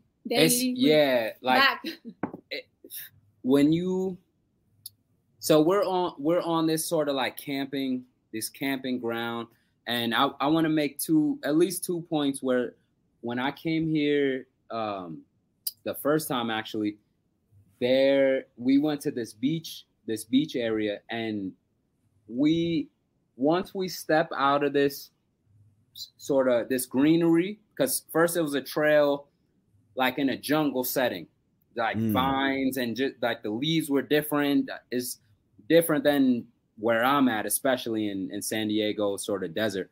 But we come out of this area and we step out, and it's like a pile of like broken sandals and plastic bottles and plastic bags and like just the whole, like, I can't even it was shocking in that sense for me. The first time?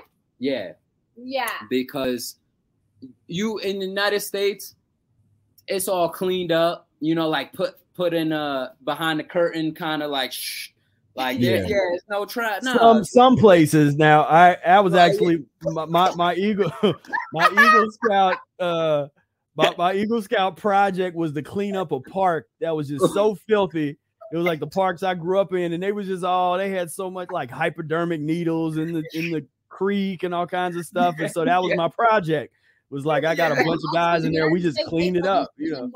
Yeah. Oh man. So we go to this beach, and it's like that. This time we're on this campground, and really like doing our best to just like be conscious. Because I hate plastic. Like you leave it better. But the rule is you leave it better than when you got there. Yeah, exactly. Like the camp space. Yeah, exactly. I am very exigent with the plastic. When I go to the store, people is going to give me no bags, please. No, and no. But then you see that, and you are like, imagine everywhere. And this, what Q is mentioning, is the trash that the sea bring from Panama, the port of Panama, and bring them here to this side of Colombia. Is where all the trash is stopped. Like everything, flip-flops, shoes, toys, all kind of like you can. It just washes up on the beach. Exactly. Yeah. So it's like you get to witness the trash that is polluted in the ocean that everyone talks about. That's what I'm. Right. That's more. Like because it's you might see a video or like some people talk about it, but then to be on the beach and see a mountain of it, it's like beautiful place. Yeah, you want to take a picture. You like in nature or like on the beach. But it's right. Like, you know, like there is a shoe here. Yeah, exactly. Oh no, there is a flip flop here. No. Let's go to the other angle. But you can't ignore it. That's the thing. Right. It's like it puts it right in front of your face.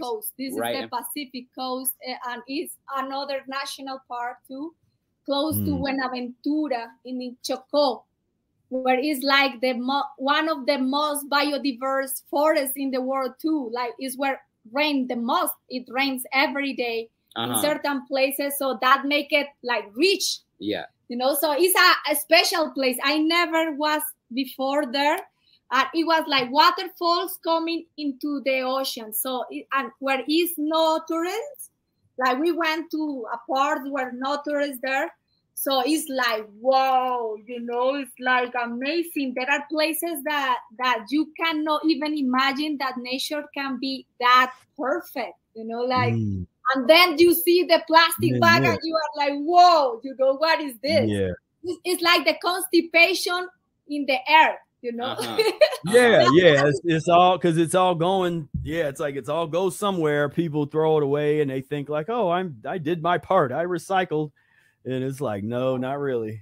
You don't know where it's going. The problem is huge. That's what's tough, though. Yeah. Throw a little oil leak in for good measure, and I'm sure that that helps. It's horrible. Yeah, that place is like Panama make an enema. And the whole trash, like. The whole thing like there. And what's sad is, and you would have like, these big cleanup efforts, and I'm sure people, they try to clean things up here and there, or people came in or something or whatever, but it's like, then here comes some more. It's like tomorrow, 2 days later. And not so when we're on the campsite, that it was interesting to see what the waste was.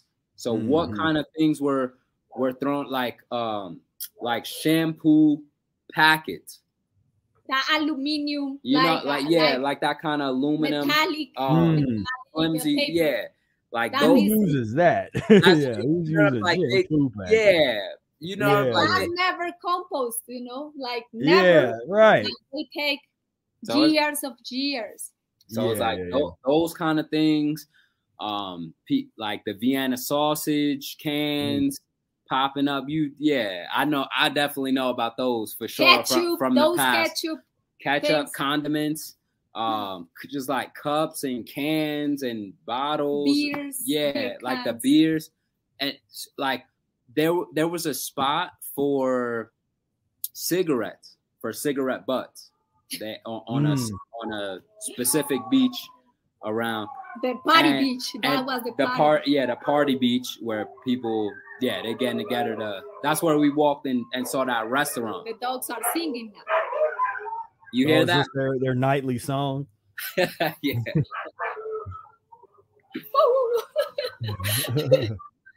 Yeah, I don't know why they do that like often. Like they get only like all of them start doing that at the same. Well, they're all like the pack. They start talking at the same time. Yeah, like one will do it, and then you just hear the other, and then the others just build up. Yeah, everybody's doing it. They teach the new puppies. Like the new puppies learn that, so everyone get to do it. Like, it's like you saw that social experiment where they had the people in the waiting room and then they had like everybody stand up, right, and then right. sit down. Yeah. It's that. Yeah, pretty much. You're right.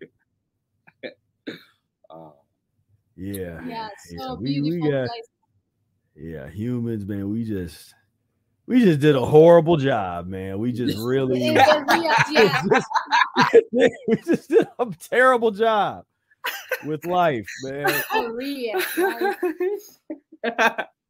And it's like, wow, you just watch the people like playing loud music, like you want to listen the waves to nature. Exactly. To the breeze, the waves, like it's so meditative, like birds, the trees rustling, like all the different just pieces of what's around, and then put on the gangster music. Yeah, right. The gangster here, you know, that represent like that they talk always about to drink alcohol, about treat woman as a sexual object, and so on. So that kind of music and drinking alcohol, and you are like, and the nature, like what is going? Like right. And in a dangerous place because over there hundreds of people have died in these beaches because a lot of waves, you know. So in some of the beaches, so it say like, don't swim here because 100 people have died here, you know. Don't become that. And you are like, what do they die from? They get because the current? Different. Yes. Different parts of this ocean. Like you watching, you could see it too because it's like one they suck. It sucks. The water sucks. Oh, what's that called? The somebody in the chat say the certain type of current that. Okay. Exactly. It's like and you could see like different parts have their own characteristic, but you could see why you would not be okay if you went in there, like that kind of thing, like this one. And it's like, all right, these waves, they just keep rolling because it sucks you. It sucks you out. It brings you out. Like and if you try to fight it, like the only way you really survive that, you got to just go with it, and then it eventually take you around, and then you just try to float, but you can't. People die because they try to fight against it and they get scared. Exactly. Rip current. That was it. Exactly. Yeah. So a lot of people like they get the advice, but they drink and then go in the water and they don't. Oh that's it. They're done. And the alcohol, and then drop the can because they are already like drunk, so they put the can whatever, And you are like, wow, yeah. So it's when the indigenous say, like, they don't know, they don't know. And that is when you get close, you know, and it's a sacred place. So for the indigenous, that happen when people die is because it's the payment for nature. Like the nature is taking what it has been stole. So for them, it's like, yes, like that is the thing. They don't suffer for that to happen. It's like nature taking your life because you're messing up with nature. Right. Yeah. Yeah. That's it. Because they look at us like indigenous were looking at turns like they look at people like you weird, you know.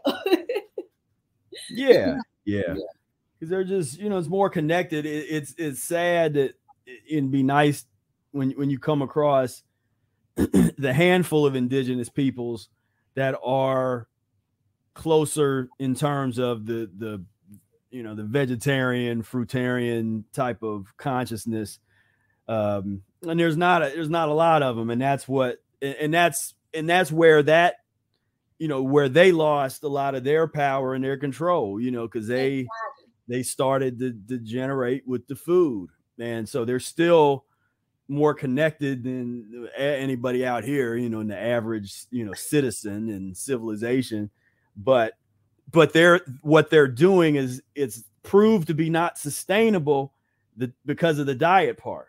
You know, so that if there's something that they could take from, you know, I don't know if they wouldn't take it from civilization, they would take it more from us. And those, I mean, we come out of civilization and we understand we're sick, because part of what can be helpful for a lot of us that if you live in the urban environments or the more so-called developed spaces, well, we need that because that's how sick we are, you know, so that we have a little bit of comfort as we do our enemas and as we clean ourselves up and we transform our blood. And so, you know, necessity is the mother of invention. And so they create all this technological stuff that's most of it unnecessary, but a lot of it, you know, out of all of it, you know, you might get 10% of it that can be very beneficial. Like enema bags are very beneficial.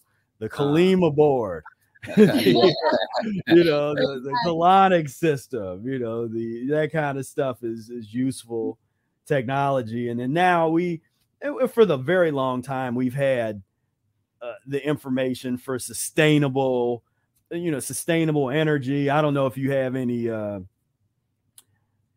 just like solar panels or any of that kind of stuff going on, if you like off the grid type of stuff. And, but it's that is the goal. Yeah, that's the goal. And definitely, yeah, you can definitely do that there. And it's just weird that this technology's been around a really long time, but it's still odd, you know, because they fought against it. It's just still weird if you're talking about like, oh yeah, I got some solar and, you know, I'm off the grid, and people like, what? You're off the grid? And and then they ask for money. Like in certain countries that is illegal. Like to take water, right. Like to take water is illegal. Like, wow. Like to take the solar panels is illegal. Yeah, it's ridiculous. I mean, it's sick, but that's part of that sickness, that real constipated mind that comes out of, you know, the same mind that would create a law saying you can't have a solar panel on the top of your domicile. That's the same type of mind that has these sadistic people in the slaughterhouses, you know, and that's, I feel like, because I've seen a lot of those videos where they got the rapists, the folks that like regularly rape the animals as they're killing them. There's that video too, you know, and you talk about getting banned on YouTube. Like they start showing that stuff, they'll be, you know, but I mean, we're just talking about just a level of pathology, mental illness, physical illness that's so unprecedented, and it's just viewed as normal. You know, it's the soft white underbelly, as they say. Just, oh, that's over there, don't worry about that. And exactly. And so yeah, so actually the shaman that we get to know over there, we went some time to the community. He was like, you clean. He was saying to me like, that I keep, because he make kind of diagnose like through your blood. He was like taking our the pulse, kind of just. Yeah, he was like touching us, and he was like, you clean, good. He was like, good. Yeah. You don't go to doctor. He said to me like, you don't go to doctor. And I say, no, 10 years ago, I haven't. Yeah, that's like that indigenous diagnostic methodology, you know, where they got some stuff where they can look and be like, they can tell. And you say, yeah, I don't eat meat. And he was like, very good. Very good. Yep. And that's the thing is like you go up in the mountains and you find some of these people, you know, you do find they are there, but it's like they don't have YouTube channels. They don't want to have nothing to do with that, like that nutty world. Like they just existing and doing their thing. Yep. And they it's are like you close to nature, like they like why I say about monkeys, they just live, you know. They don't complicate their life.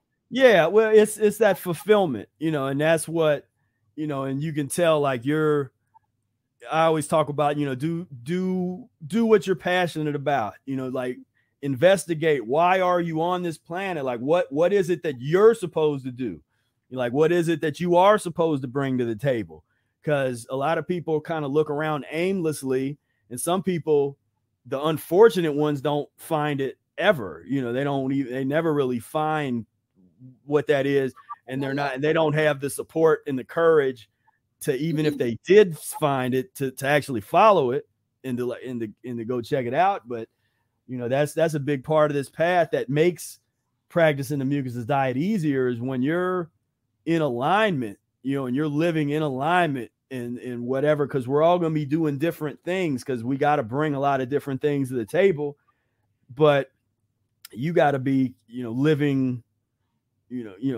your passion, you know, finding that thing. And then it's like, you know, it's like a magic carpet ride. Yeah. It's like real happiness, you know, that real connection to the universe, you know, through, you know, nature, through animals, through just the air that you're breathing, you know, just the whole thing. And and that's hard to, I was talking about this about just the experience of the recent fast, you know, because every time because it's like what happens when you do some of those long fasts, you'll do like basically like what y'all did, where you came out the woods and then just walking by a restaurant and just seeing, like, you went 21 days or however long you went, and you didn't eat, you had no solid food, and and these people are in here stuffing themselves, and you know that they did that like 3 to 4 times a day, every day, that entire time you've been fasting. Yeah. I mean, and you're sitting there just like, man, how can I even have a conversation with that? You know, it's like, you know, I'm not gonna, you know, you talk about not relating. It's just, you just kind of look at it like, sometimes I walk around, because I'm a history buff and I like studying history, but I have this way of walking around in the present, but seeing things as if I'm looking at history, like if you could go back in time and it was walking around in the Middle Ages somewhere and just observing the culture and the mindset and the way that people were, or any culture anywhere around the world. But I do that now, where I'm, you know, my mind is somewhere, you know, 2,000 years in the future, and I'm just kind of walking around like it's a museum, just like, wow, man, people really do this. Like, people really go to these restaurants and eat this death stuff. Like they haven't figured it out yet. There's still, you know, people really go to these hospitals and let indiscriminate operations and getting cut on and all that kind of stuff. Yeah. It's like, man, this is real. Like, this is actually happening. Yeah. Because you can get, as you get cleaner and cleaner, you start to get disconnected from that level of pain and suffering. Like that, you kind of go somewhere else. Sensitive. Yeah. More Yeah. empathetic too. Yeah. Yeah. It's like, you know, and that's one of the reasons why I always kind of, I don't let myself, because of what I have to do as an educator, I don't let myself go too far away where I'm not relating to the pain and suffering. Yeah. Because that has to be shown. Like that has to be uncovered. There has to be a connection there. Yeah.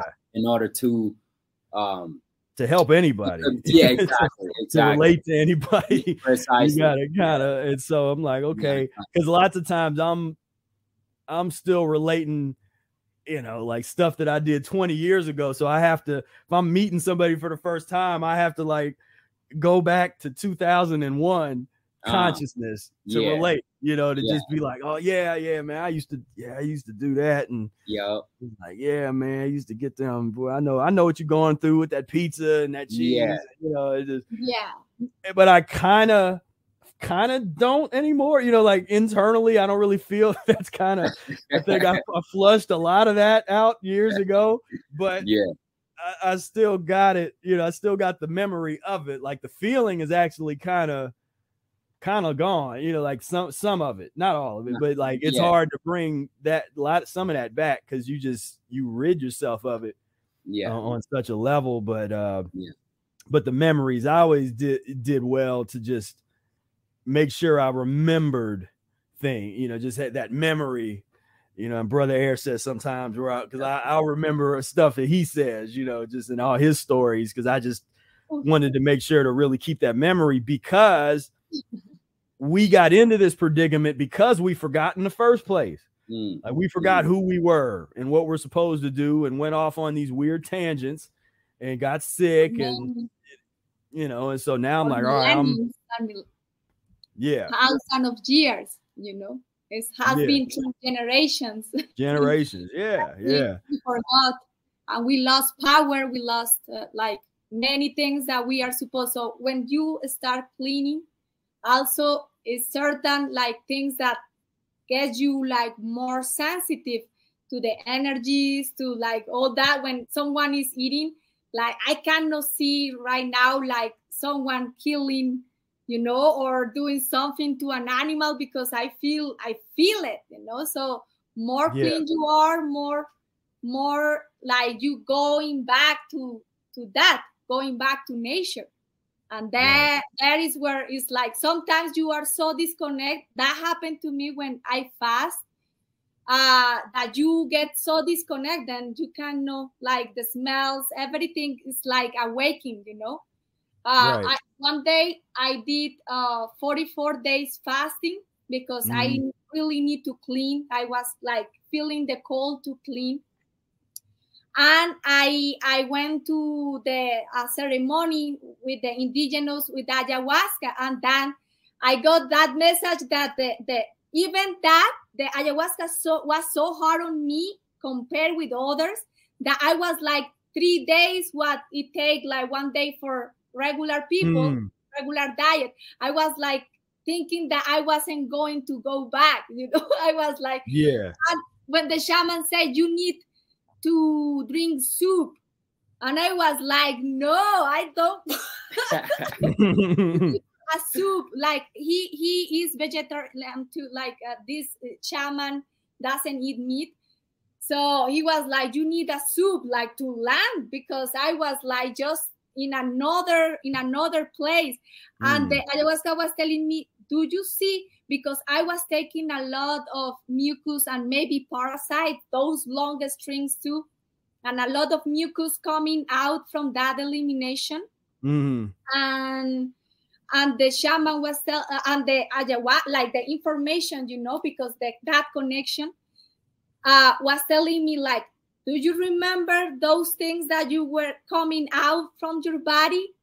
That is what caused the behavior of people. You know? So I didn't want to eat soup. I was like, I want fruit. I Yeah. want a banana, you know. Right. Give me some. I don't want, because I was like, oof, it was like so strong. Then after a while, people who go to this often, when they knew the shaman helper, when they knew that I was going after a fast, they say, what you were doing? You do the ayahuasca or you do the fasting, but both. Like, no. But yeah, it was like I was feeling like no in this. I thought that I wasn't going to be able to come back. You know, I was like, I don't eat, and I couldn't see the shaman was doing things around me, and he was like, "You need to take a soup," and I was like, "No." I don't want that. Yeah. So yes, it's like we are just disconnected, you know. We are just have been disconnected, and it's so hard to unlearn. It's like unlearn. Yeah. You know, like what the information in your DNA is already like from your parents, your grandparents, and so on. So you want to stop that, and then it's from you is that start. But that is like take time and a lot of effort, you know. That is what this transition is about. Like, okay, we are going back, you know. We are not in a telepathic period yet. Right. Yeah. It's the, you know, this transformation. It's, you know, people keep thinking that this is going to be some kind of overnight thing, or that it's just quick. And it's like, man, we got so much work to do.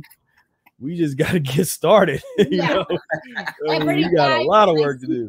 Mucus is like, I clean and I show my family and I say how this is bad, because sometimes people say that in doing enemas is very bad. And I was like, I am like, do you think this is bad to take out? Do you want to put it in, leave it in, or out? You know, how you can say that this is bad to do? You know, this is saving my life. You know, this has saved my life.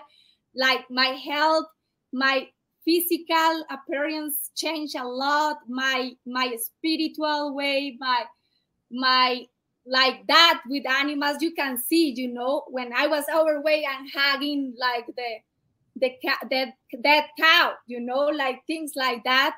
It's like, it's a lot of changes, you know, a lot of changes in all sense, as a woman, as like living here, you know. It's like the whole energy change, like no depression, no, like I feel happy the whole time, you know. Of course, like I cry a lot, because when I see these unfairly things with animals, I cry, and I like that break my heart.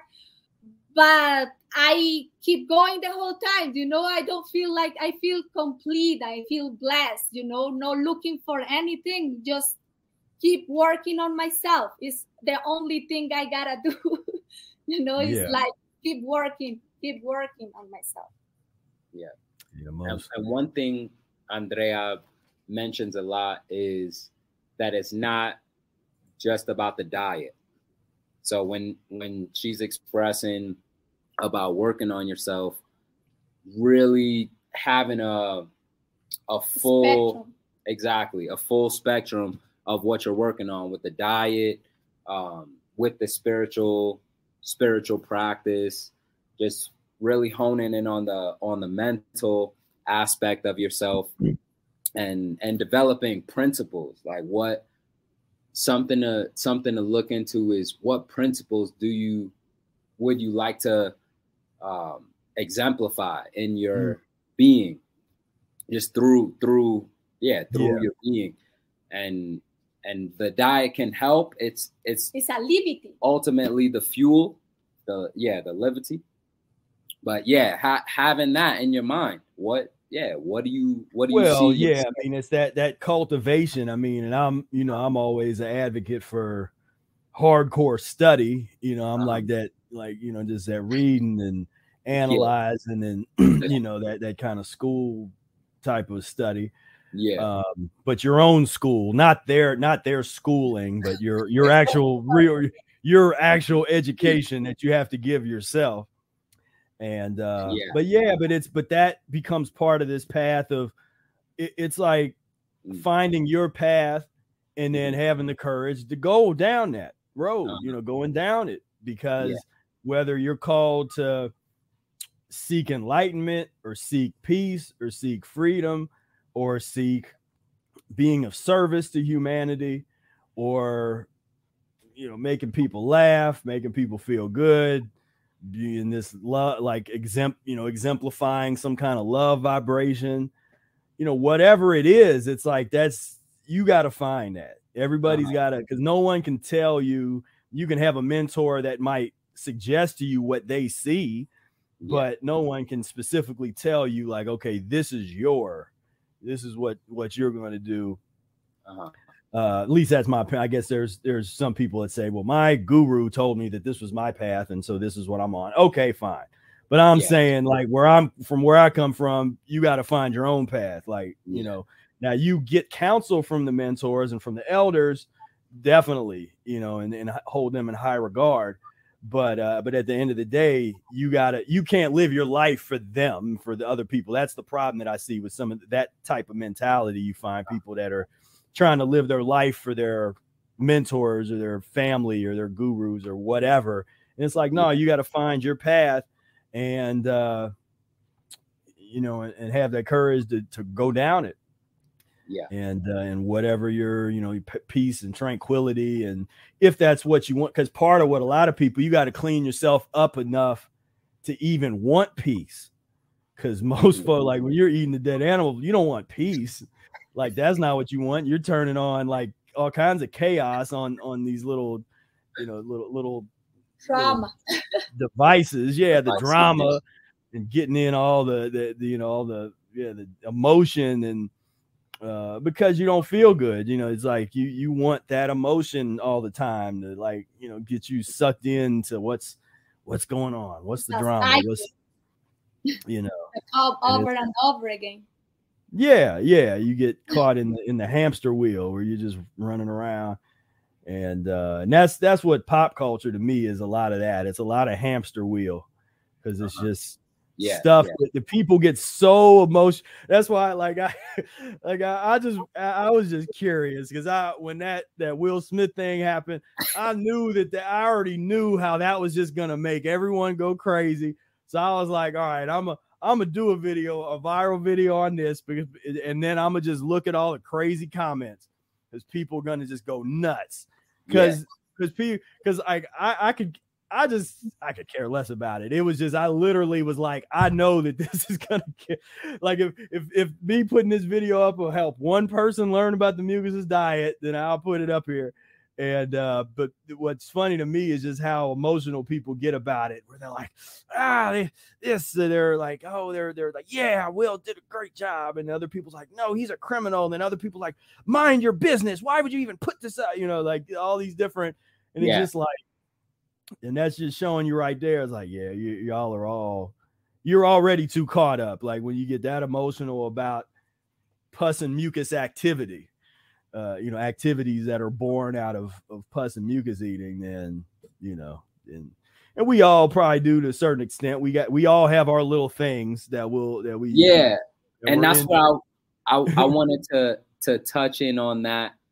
Because when you were talking about the indigenous just living their life, right? Like, it's something that I reflect on a lot, where it's sort of that balance. Because say, like, us, where we're like public, right? To some extent, we're out here like doing a video, or like, all right, I'm gonna post this, or right. And then there's that other side that's just like nothing to do with that, and just like, what's going on the news, I have no idea. Like, I don't know what's going on. Like, that happened to me.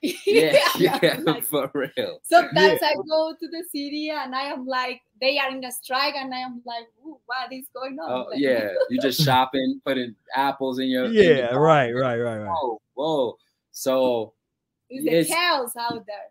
Yeah, the chaos. So it's definitely, I do find it fascinating to reflect on that kind of like that balance. I know we spoke about that before, just bringing up that balance aspect of being in the world, but then not and walking that line, so to speak. Yeah, because I look at us like we have to be those guides and those friends, you know, folks that kind of, because we come out of that world, so we can speak that language, we can relate to it enough to be able to help the people that want to be helped, that can be helped. And so it becomes for those that's called to it, it's a service, it's a community service of like, well, let's help whoever we can, and then we'll get out of here. You know, it's like, we get out the way. We're like, all right, we put all this out here. Like I said, don't take the YouTube as all this for granted, because they already gave me one strike. You know, the YouTube could be gone tomorrow. You know, when it starts getting too hard, because that's the thing, when it starts getting too hard, and it's like, and the universe is starting to say, all right, move on to the next thing, you know? So right now it's this, it's like, this is information we put out here, as long as I'll dial back the messages that I know will pick up friction, you know. All right, I'll dial those back. We'll focus on mucoid plaque. I've never had a problem with talking about that. Up to now, but but then trying to build the private spaces, you know, because that's really the next piece, is having the private spaces. You sort of use these public forums to just let people know you're here, but then you're constantly inviting people that are interested into the private spaces, so that you can have the uncensored discussions and the uncensored type of interactions. And so I think that's going to be the proper sort of funneling system now, you know, kind of moving forward. But and actually, you cannot serve others if you are not working in yourself. You know, you're never going to be able to help others if you not helping yourself. You know, what you have to offer is something that you don't have yet.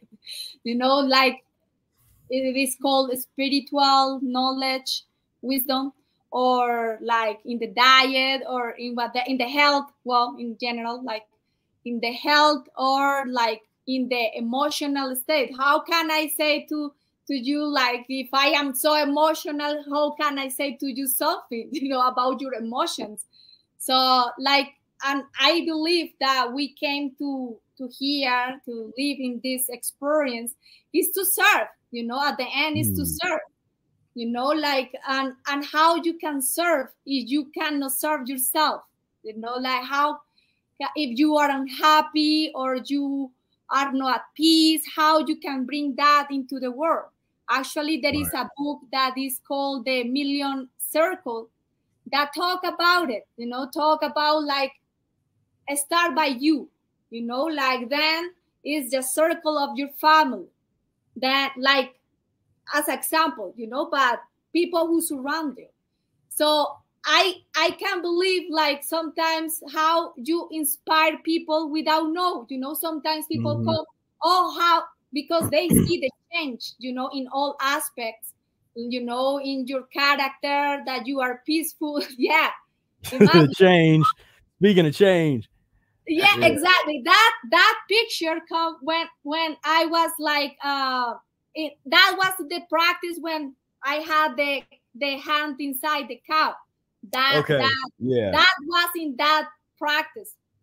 So how I lost the idea. Well, you're speaking about say like if you were emotional. Yes.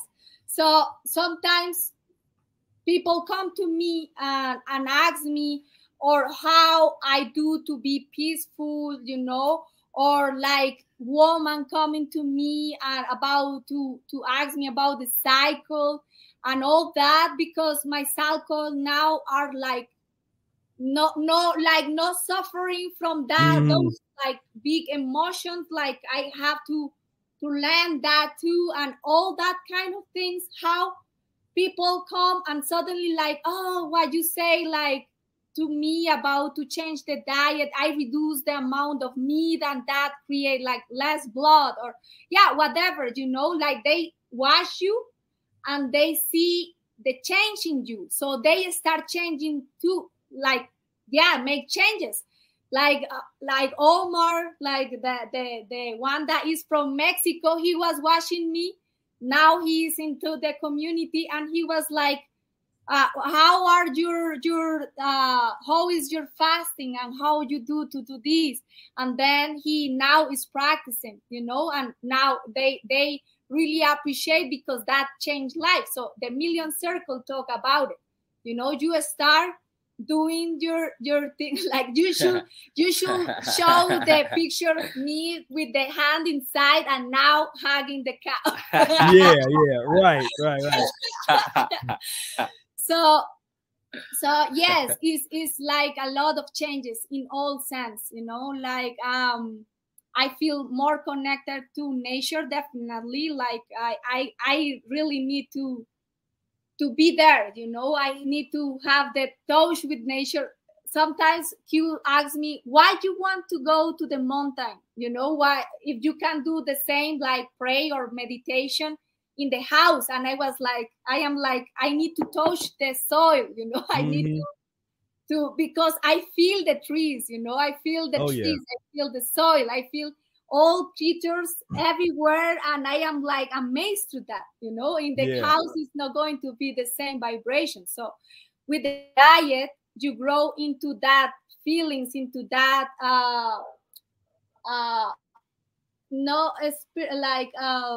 sensitive, you sense your sense, you feel more I mean, and that's stuff that I don't talk about a lot, and I don't even know why, but probably just because I know a lot of people don't relate to that. What would happen if I start talking like that?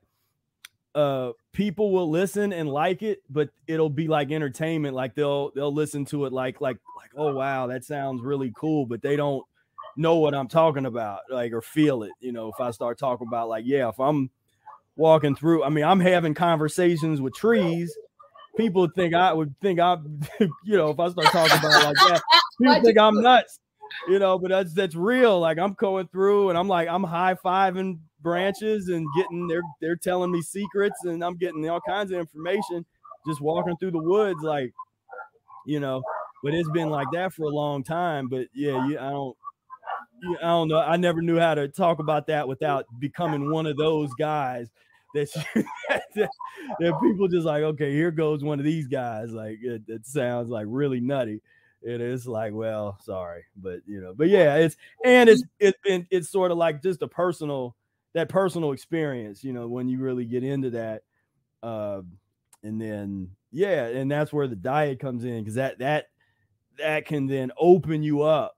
That just because even if you were already interested in nature a little bit, then you start cleaning yourself up, and it just opens you up, man. You're getting all kinds of messages and vibrations, and it's like that positive energy. I love going out like midnight, like real late night in the middle of the woods and just walking around, and and I would have to like show people how to like how to not use like flashlights. Like I know how to, there's ways to walk where you can just where you just feel the ground, and you can you don't need a lot of light.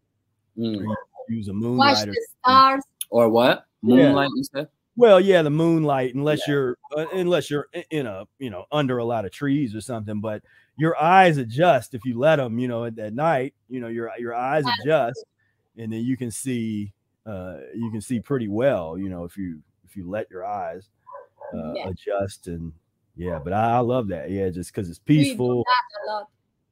The deers are come hang out. I've had that happen, because they're running around at night, and if I'm out walking around at night, they'll be like saying, "What's up?"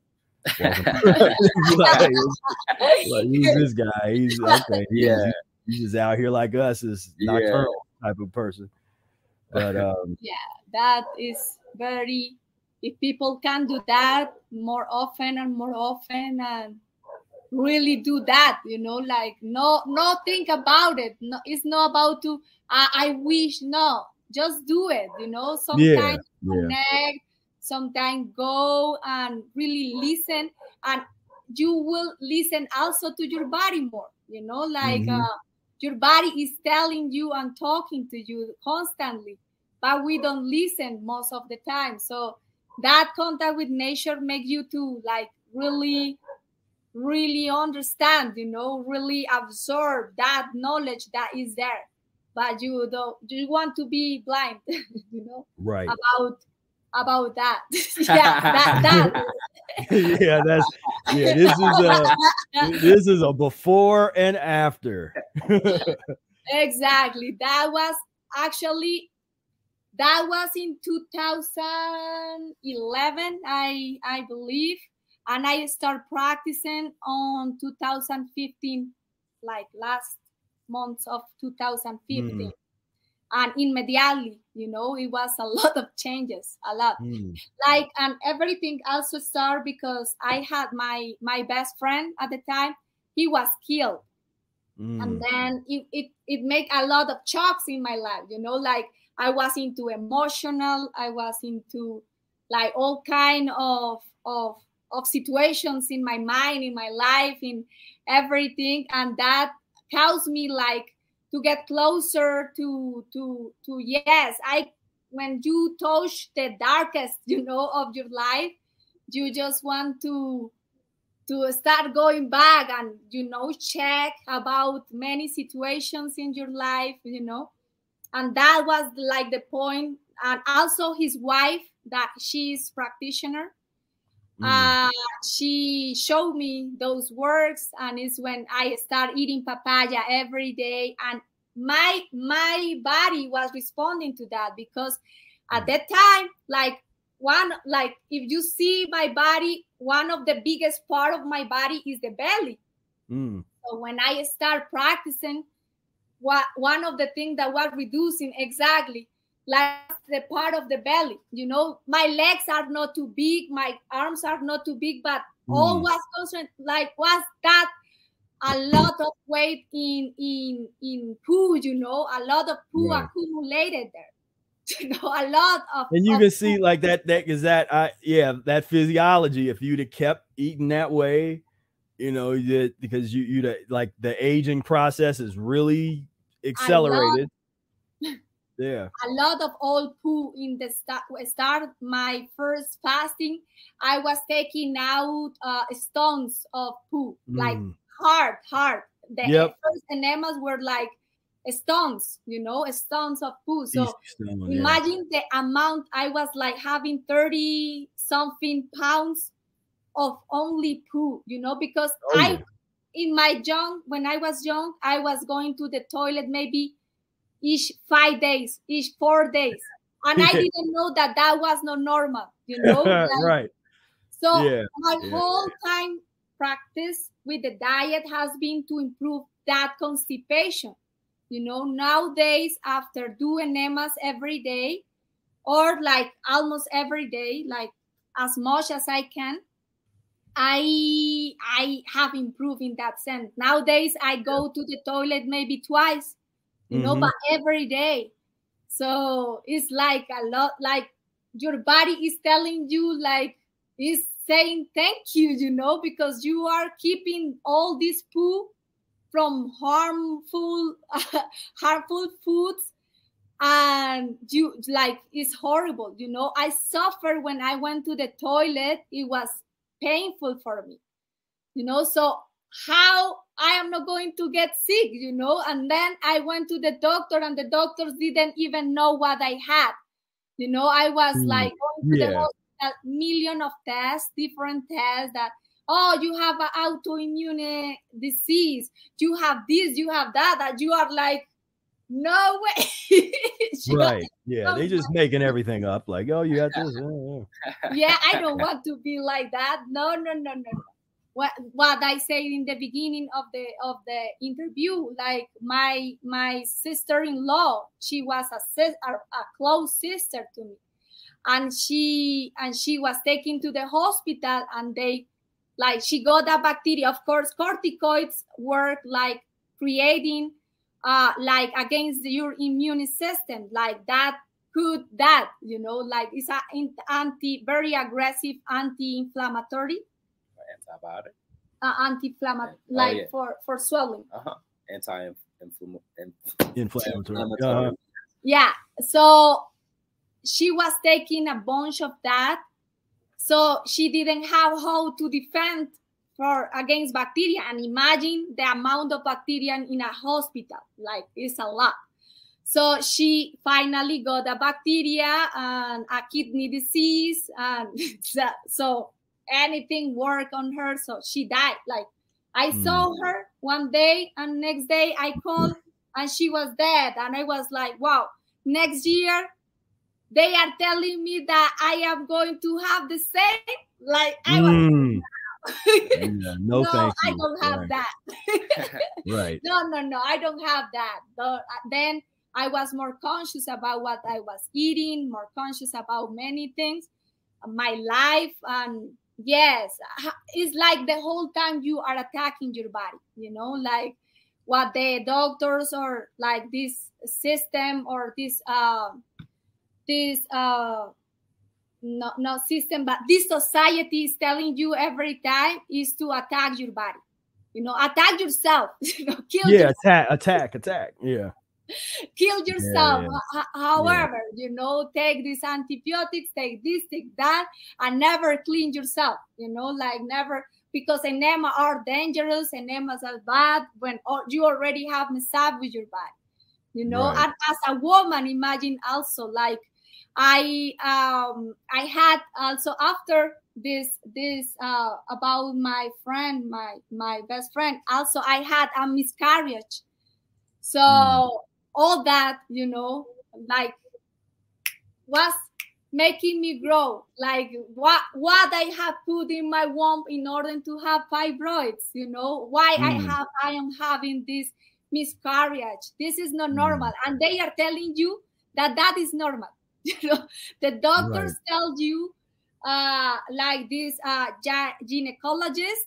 One day I was talking with her about the diet. Actually, she said, black women have a lot of fibroids. Almost 100% of black women have this. Also, like most of women, 80%, a lot amount of women have fibroids, but that is normal. I am like, how that is normal? How a baby is going to grow when you have a fibroid and you call it that is normal? Actually, they tell you at the hospital that have miscarriage. A lot of women have miscarriage every time.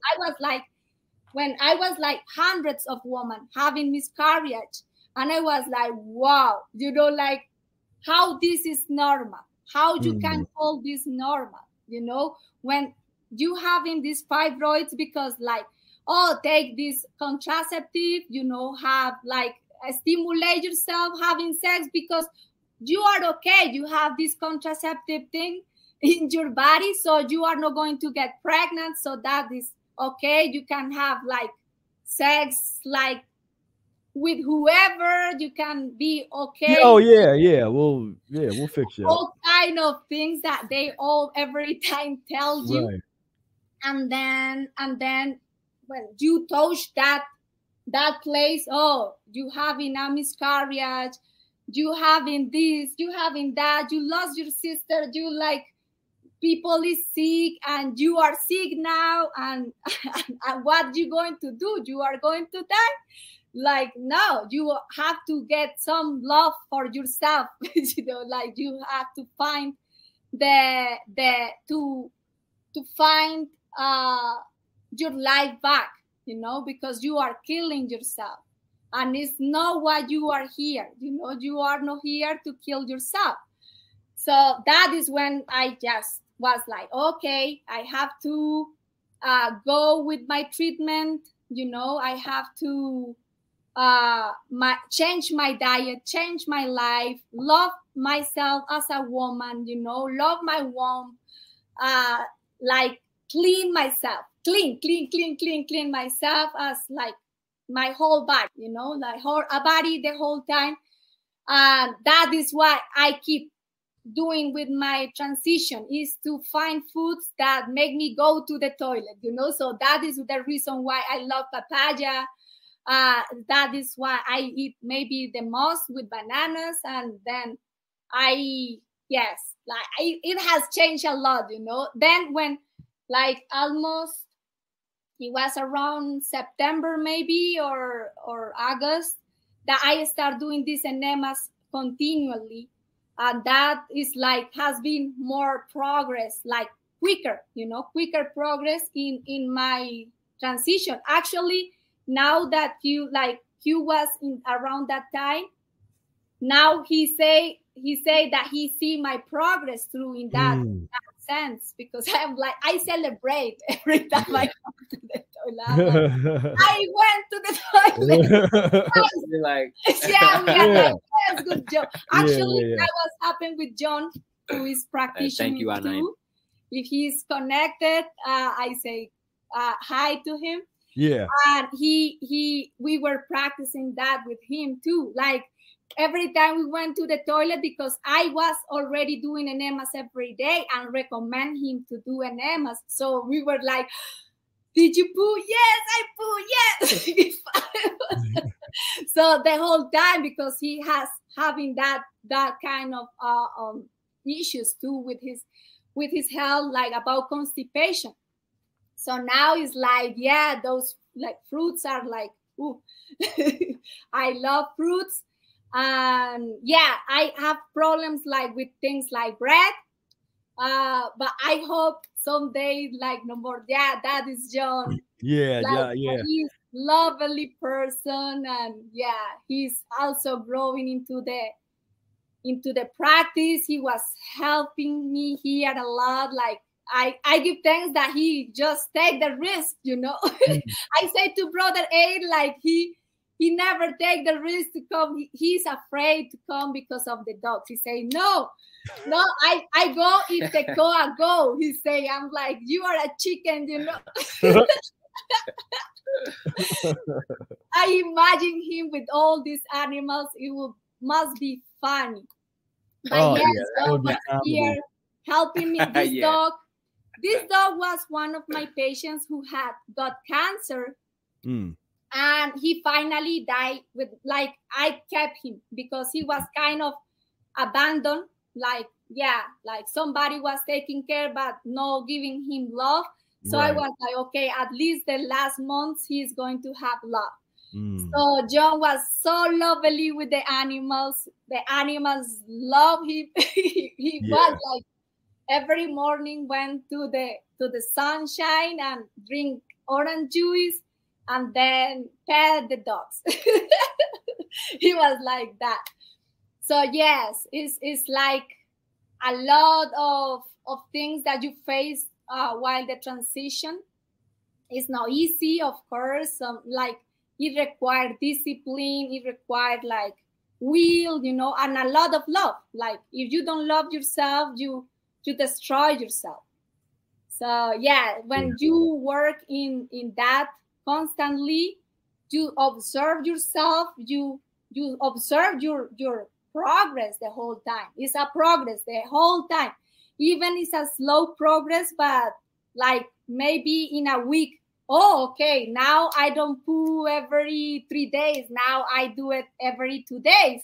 Or now it's every day. Now it's twice a day, Now I ate and went to the toilet, that is, wow, that for me, this practice has been, but the whole thing make the change, now I feel alive, it's now I have life.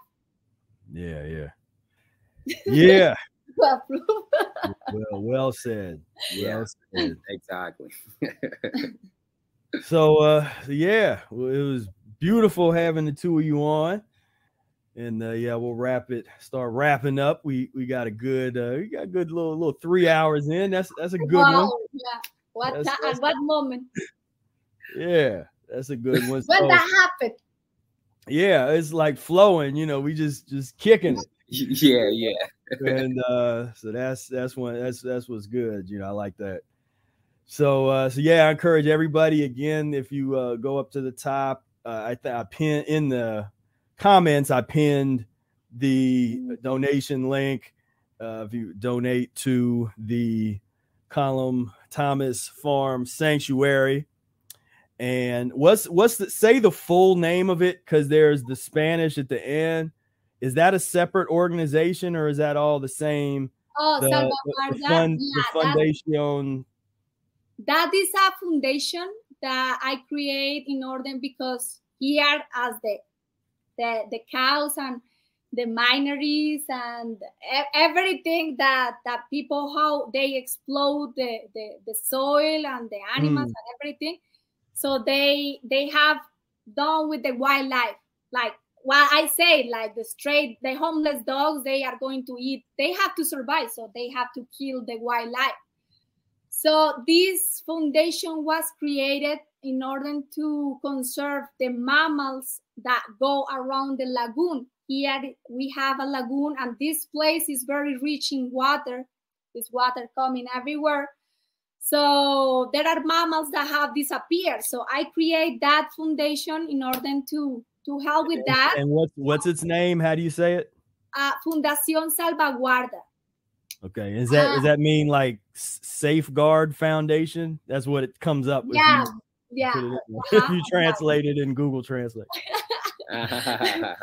So that was with that purpose, but it has been so hard because here the corruption in Colombia is like big corruption. So I started doing that, but I was feeling so tired, because it was like, okay, if you are friend of the mayor, if you are like close to it, doing whatever they want. And you as a woman, like that is like, okay, how you are going to pay me, So I was like, oof, I have been trying, but it's very, very difficult to work here. Like also, I don't know if you have seen, maybe some people have seen here in Colombia, we suffer a lot of violence. Mm-hmm. Somebody said that when people eat meat and live in the tropics, they get very violent. Yeah. So here, because of violence, it has been very, the violence in Colombia and the corruption is so hard to work here. Mm. So here the leaders, the environment leaders, or the leaders in general, social leaders or whatever, they always get killed. So it's like also dangerous, So I do my thing with how I can without like government things. Without making too much much noise in there, because it's not. I do my thing. I plant trees. I do what I can do, like I have planted here in this sanctuary. I have planted around more than 200 trees. Wow. Yeah. Nice. Yeah. It's so a lot of So that's definitely some beautiful work that you're doing there. And so happy that I had you on the program to get to show the community what's going on. We had some brilliant people that's doing really amazing things in the mucus-free community. And so it's time for us to start, patting each other on the back more and, just kind of getting it, because no one else is going to do it. And so I really, definitely appreciate the work that you're doing. And, and coming on the program and sharing, and everybody, if you can, like I said, anything helps in terms of donation, and I definitely encourage that. So and Q, so you're how long are you there? You're gonna be there like, because I have a feeling you're gonna get stuck there. You ain't gonna leave. You're gonna be like, no. I am like, no, don't go. So I'm back next Friday, actually. Okay. Yeah. So I've been out here about a month and a half. Nice. Yeah. Good stretch. Yeah, the time is like It fast. It's like, day. We haven't done anything, you know.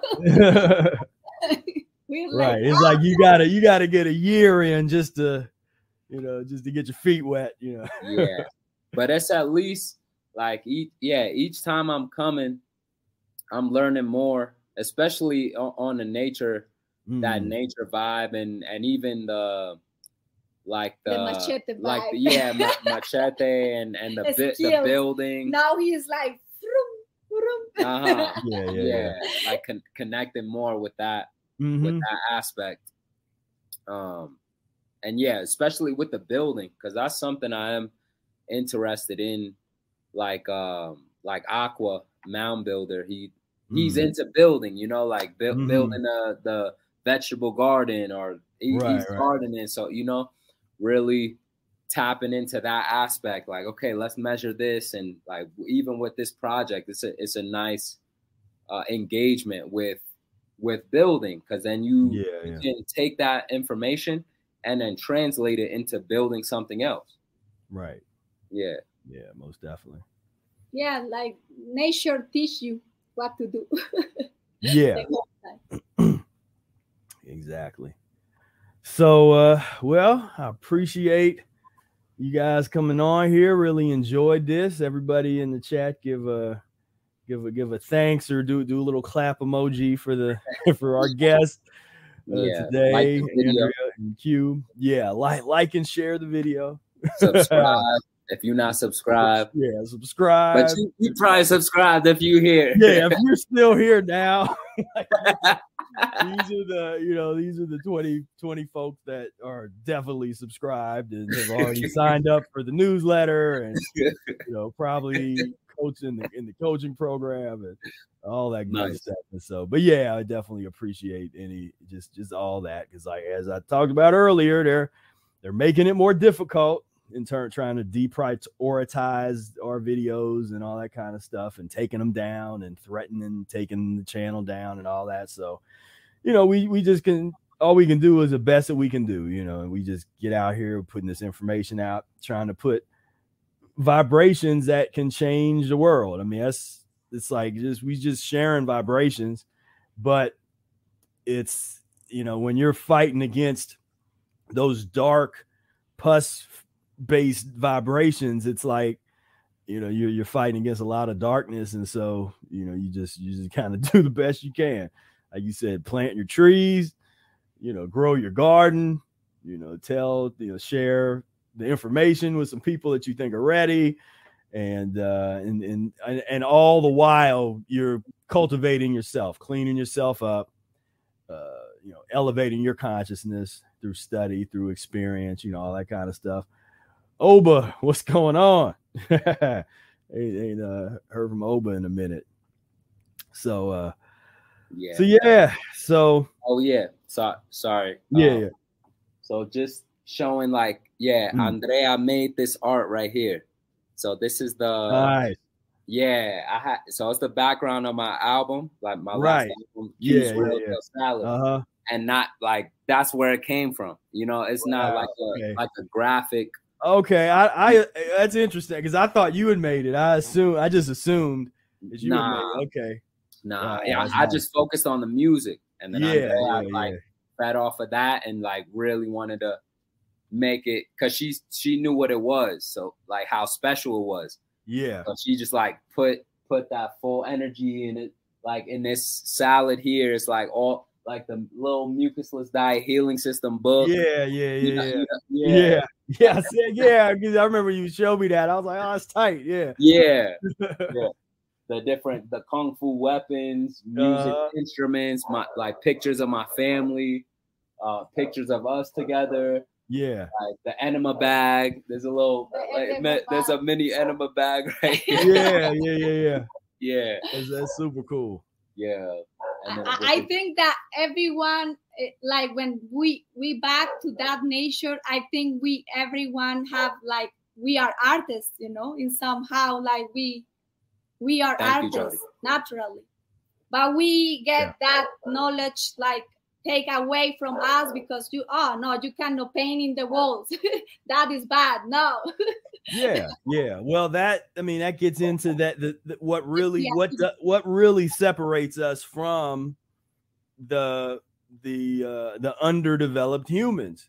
You know, it's like the music making, you know, the art creation on the level that only we can do.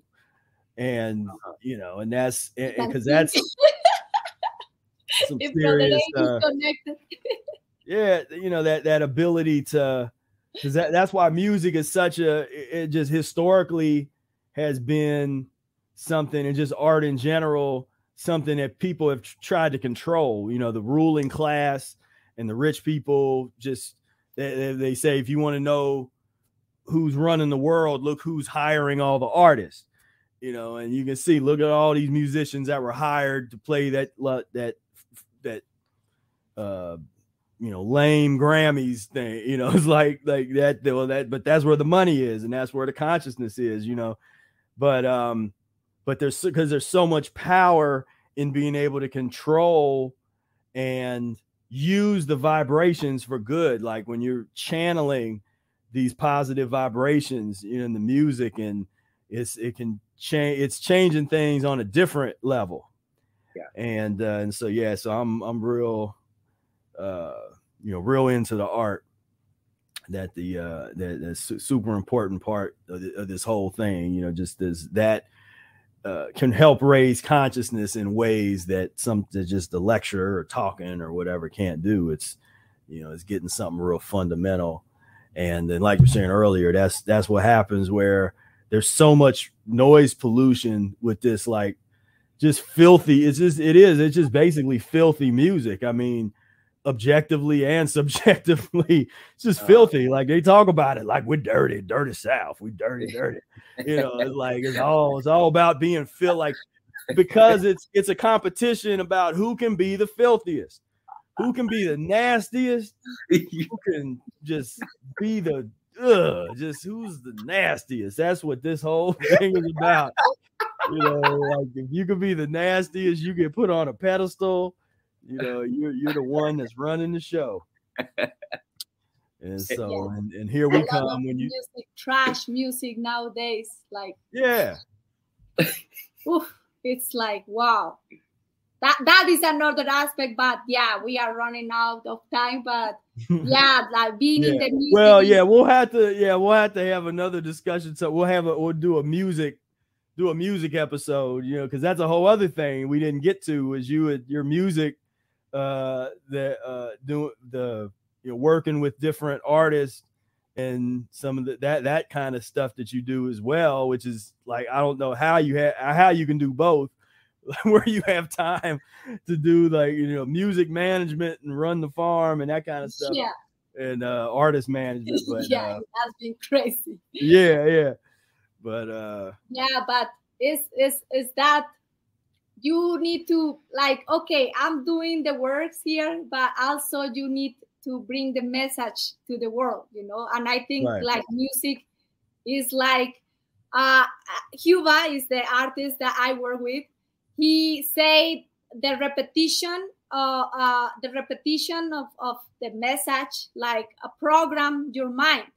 So you gotta do the opposite of what they are doing. They are talking about the filth.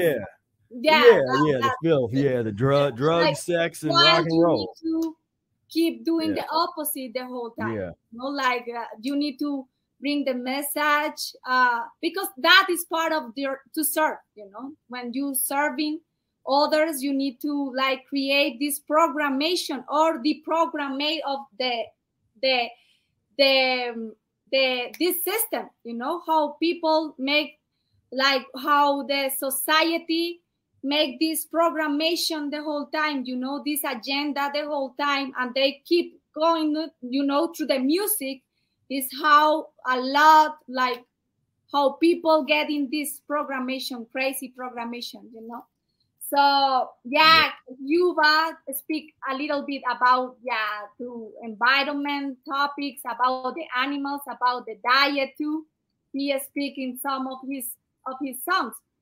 So I was like, this talent needs to be listened to the world, you know. So sometimes when I have had the moments to spread this message, I go in tour. But yeah, this is another discussion, you know, a complete different discussion. Yeah. We'll have to have a meetup. We'll do one of those live meetups. We haven't done that in a while, where we have like, you know, 5 or 6 people on here, and we just kind of get into some discussion. Yeah. He's starting the practice too. He's like into that topic. I remember in one of our tours, I was talking about these words, and I was telling him rice is paste, and he immediately after that tour he stopped eating rice. No more rice. Yeah. It has been those artists that really do what they think about, you know, because many talk about like change. Oh yes, create the change or whatever, and then they are doing another thing, you know. Right. Off stage and behind the scenes. They're living a little different life. So he's very real. So I am like, I got you, you know, my support. Yeah. It's not easy. The music industry is like, wow. Every time I see artists, I am like, I respect the artists. If there are artists here connected, you get my respect, because it's a lot of work, and no appreciate when we all listen to music. And no supporting, you know, and not supporting the real artists. We support like people support is like this trash music. Right. Exactly. I mean, that's like a whole other episode. We start getting into talking about the music and just the state of this whole pop thing is just so bizarre, you know. And I just studied the history of pop music, and it's like, and there's some that I like historically, but it really is like, like I look at it like it's children's music. Like it's really this Arrested Development, a lot of it, you know, because it's the content, the things that's being talked about, like a lot of the stuff that gets real popular. It really is. It's like, I don't know who knows, you know, when I grew up, it was Sharon, Lois, and Bram, the Elephant Show. That was like, they sang for kids, you know. It was like they were made music for kids. And I look at like a lot of the rap, it literally was like, okay, you went from Sharon, Lois, and Bram, then you turned 12 or 13, and then you went over to like Snoop Dogg or something, you know, like you got in. It was like, but it was still this kind of, you know, this more adolescent themes, and you know, just this adolescent type of stuff. And it'd be cool if then there was, you know, some of the, and I know that there's more advanced stuff that exists, but it's not popular. And it's hard to get us, you know, when you start talking to like the me and Brother Air, and about content in art, you know, it's like, you know, probably the heaviest. I mean, we talking to the guy that probably made the heaviest hip hop album and song that's out right now, sitting here, Q with the Animals All Day. That's probably the deepest thing that's out, you know. And if you keep singing that, you are going to get an Emma sometime. Yeah, like you gotta, you know, it's gonna, Okay, I will try it at least. You know, go looking up. Thank you. Yeah, because that's what needs to be out there. But you know, with the kids listen to and everything, but they, you know, it's just so far off right now. But we're we're doing that work, because what's going to happen is we'll the more we develop the arts in our community, and we're able to put it out there better than we have, you know, people are going to be like, oh, wait a minute, what's going on over there? It'll start the movement that we've always wanted to start. The arts movement. And so I'm looking forward to that. That's something I definitely want to be a part of starting and like really getting that going, like a real renaissance an artistic, because for true creative people, this is like the mucus-free lifestyle community is like a field day, because it's no one's doing nothing on it. It's not played out. It's not like, and you can take any topic, anything that's happening in the world, any news, any old forms of art, new current things, like you can fashion, you can take anything and put it through that filter of mucus-free lifestyle, and you will be like an instant, all those people, they'll be like, that's genius. It's like, you'll be like, my secret is I'm putting it through the filter of the Mucusless Diet. Like, it's just, you take all these other things, you just put it through the Mucusless Diet filter, and it's like, it's gonna be different. It's gonna be something. And so that's coming. That's definitely gonna be happening. And so, all right, y'all. I definitely appreciate you guys being on here. Appreciate all the love out there. And it's been a lot of fun. And so, yeah, just keep on doing your animals, keep on pushing, keep on keeping on. There's a lot of work, but it's the necessary work. It's the work that we have to do. And we're going to clean ourselves up, clean up this planet, try to create an environment where we can raise our children and our children's children in something that's safe and something that's not filthy, where you don't have to, you don't have to worry about your child getting a hypodermic needle in their arm because they're playing in the creek down at the park up the street. Like we gotta worry about to have children. Like, should I have children in this world? Like, that is where the question. Well, but that's why I'm like, well, we got to work. We do the work of trying to clean up and create our own space as much as possible, so that we have a place that where we can at least raise our children the way we want. And outside of that, just literally like a different country, just a different, that's just like we might speak the same language, and we'll have an educational program. So they'll know how to communicate if they come into contact with the outsiders, like how to, like, the like Jedi level communication. That's my thing, is like high levels of communication with that world when you have to deal with it. But outside of that, it's like, now we just create our own everything just from the ground up, and let all this other stuff kind of wither away. And that's what's going to happen. Probably we'll see, but definitely putting our own stuff together is important. And, I hope so.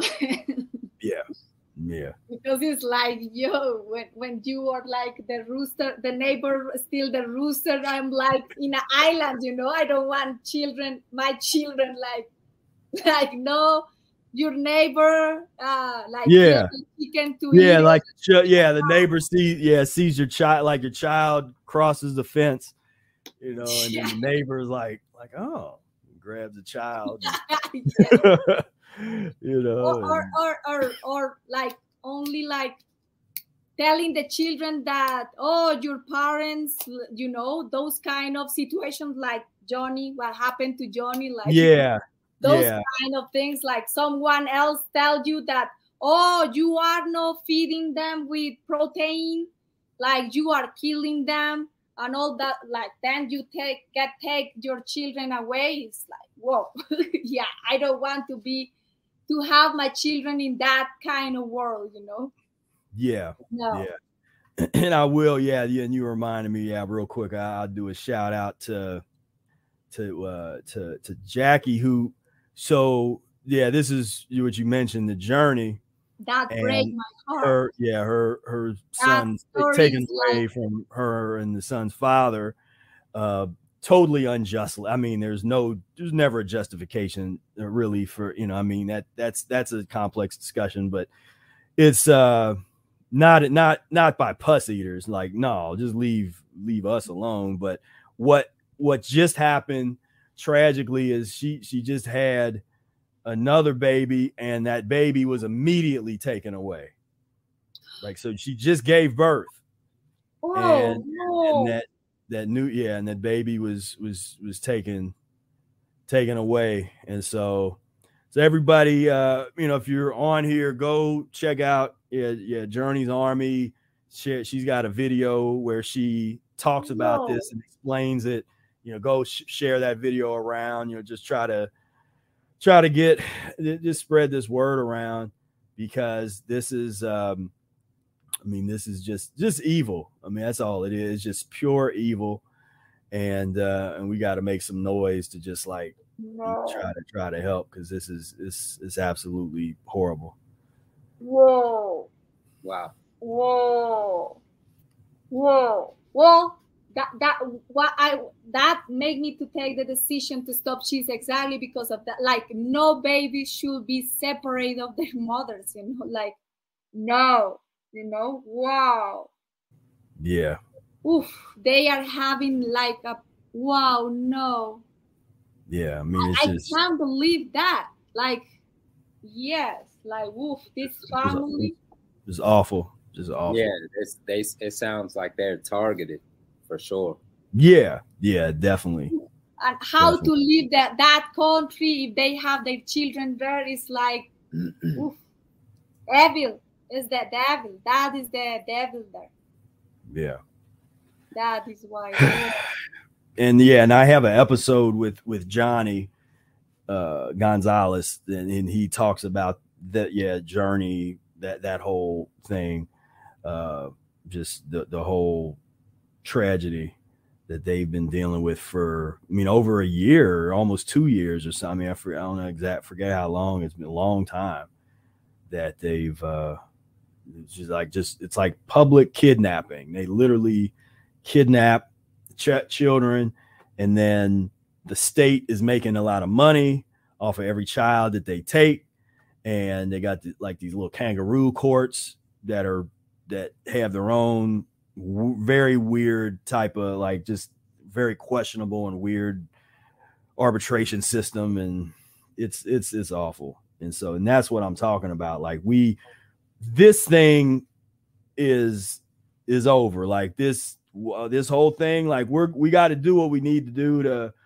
to stay, to kind of transition off of it and out of it, at least speaking if you in the US. But it's like just everywhere these governments are so constipated and corrupt. People are corrupt, and we got to be able to really protect ourselves and protect our way of life. This is we're establishing a new way of life. This isn't just a diet and just like, oh, I'm having fun. This is like, man, we're creating a whole new way to live as humans. And so we have to have a place where we can really do that unobstructed, without the threat of these idiots coming in talking about, here you're not feeding your child enough pus, so we're gonna take it. Yeah, you are not feeding your child with their friends, Yeah, right. You're not feeding your children your other family members.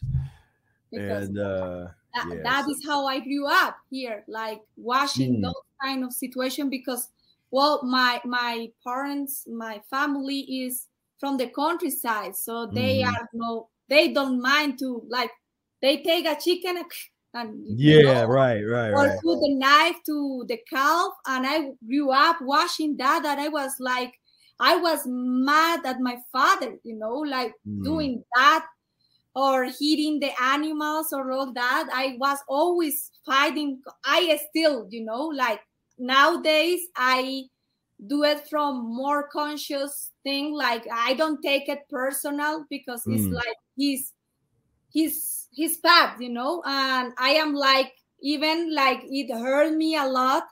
Like, my father has done things like poison my dogs and things like that.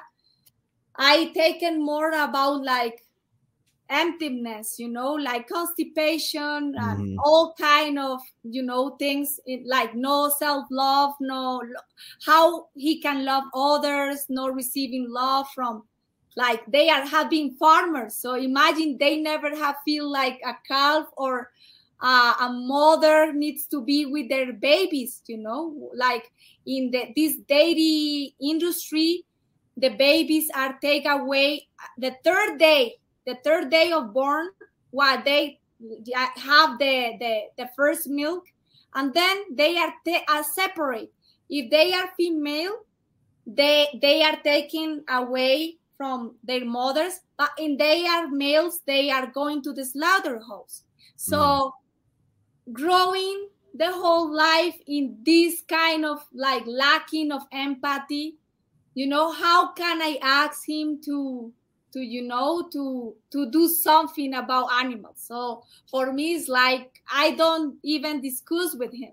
Right. I just try to forgive, because for me has been like animals are the point that how the universe is teaching me. So that is my biggest master. So when someone like my father, imagine like the father, your father is attacking what you love most. So that has been, my father has been my master, and I believe that is why I born in this family. Somebody has to put that. Somebody has the responsibility to put that chain of horrible, horrible, and perpetuate that slavery and that pain. So now that you show me, imagine, like I feel that I have that feeling when I observe animals that they are not my same species.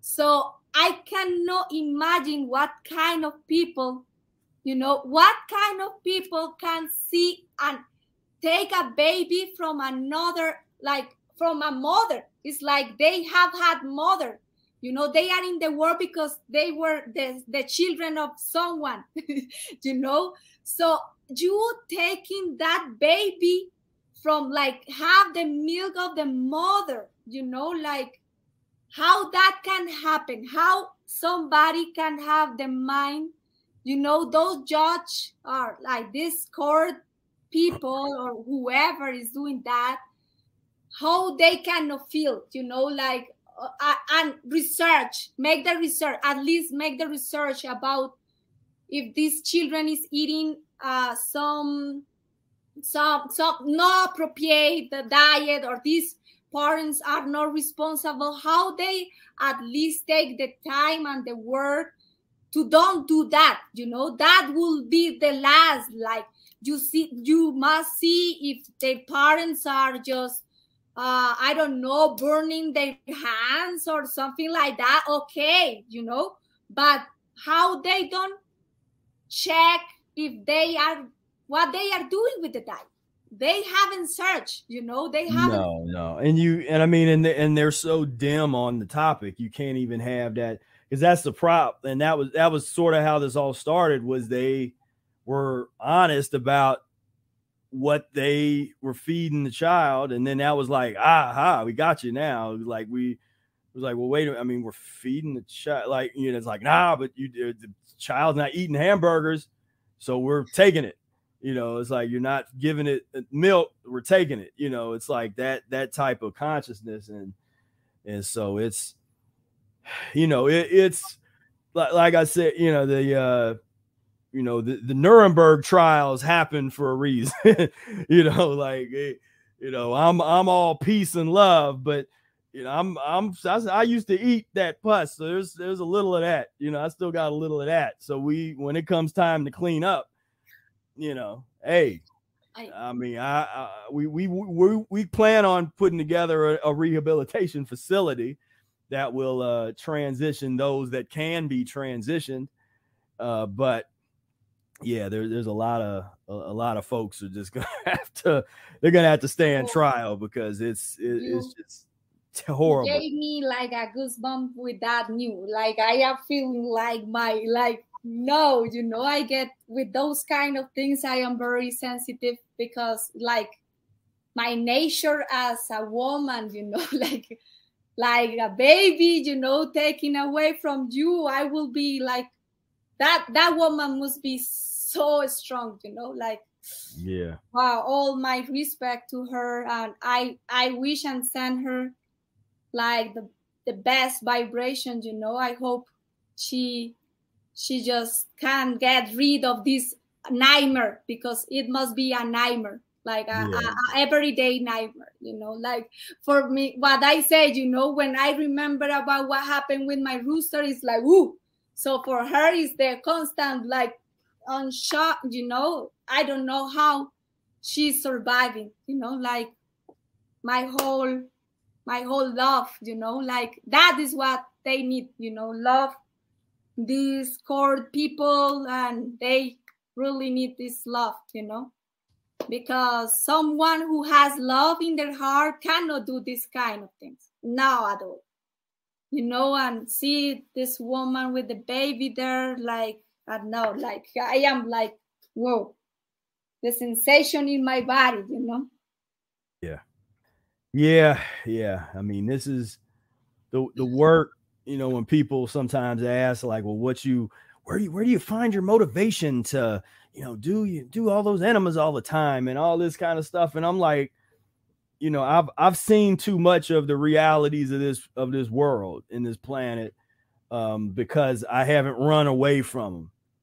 I see a lot of people in my comments that they're the kind of people that like to run from reality, that want to run. They want to try to ignore the pain and suffering and just kind of do like, oh, well, just be happy.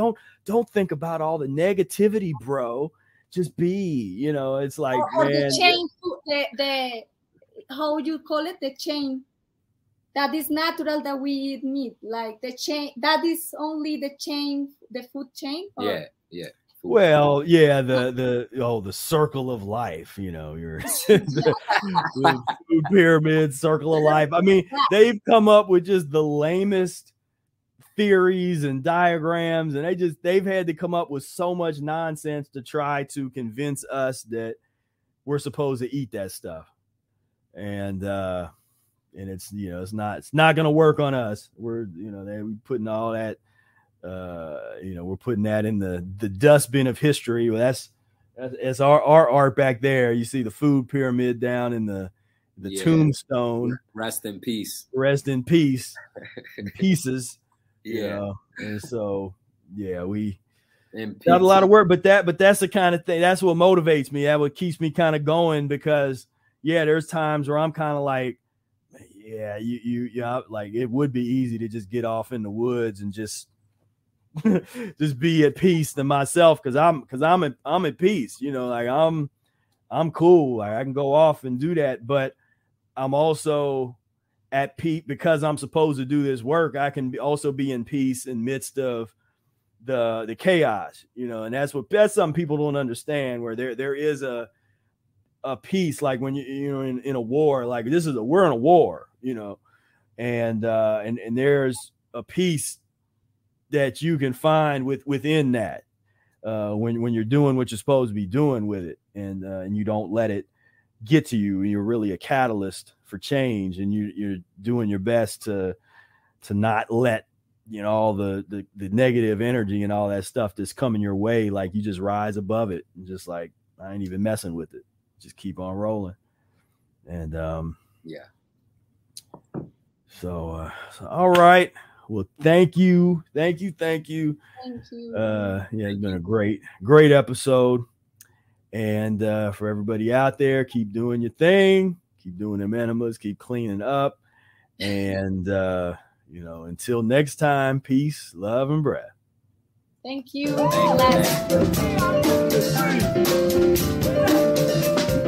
We are mucus-free. We are mucus-free. We are mucus-free. We are mucus-free. We are mucus-free. We are mucus-free. mucus free.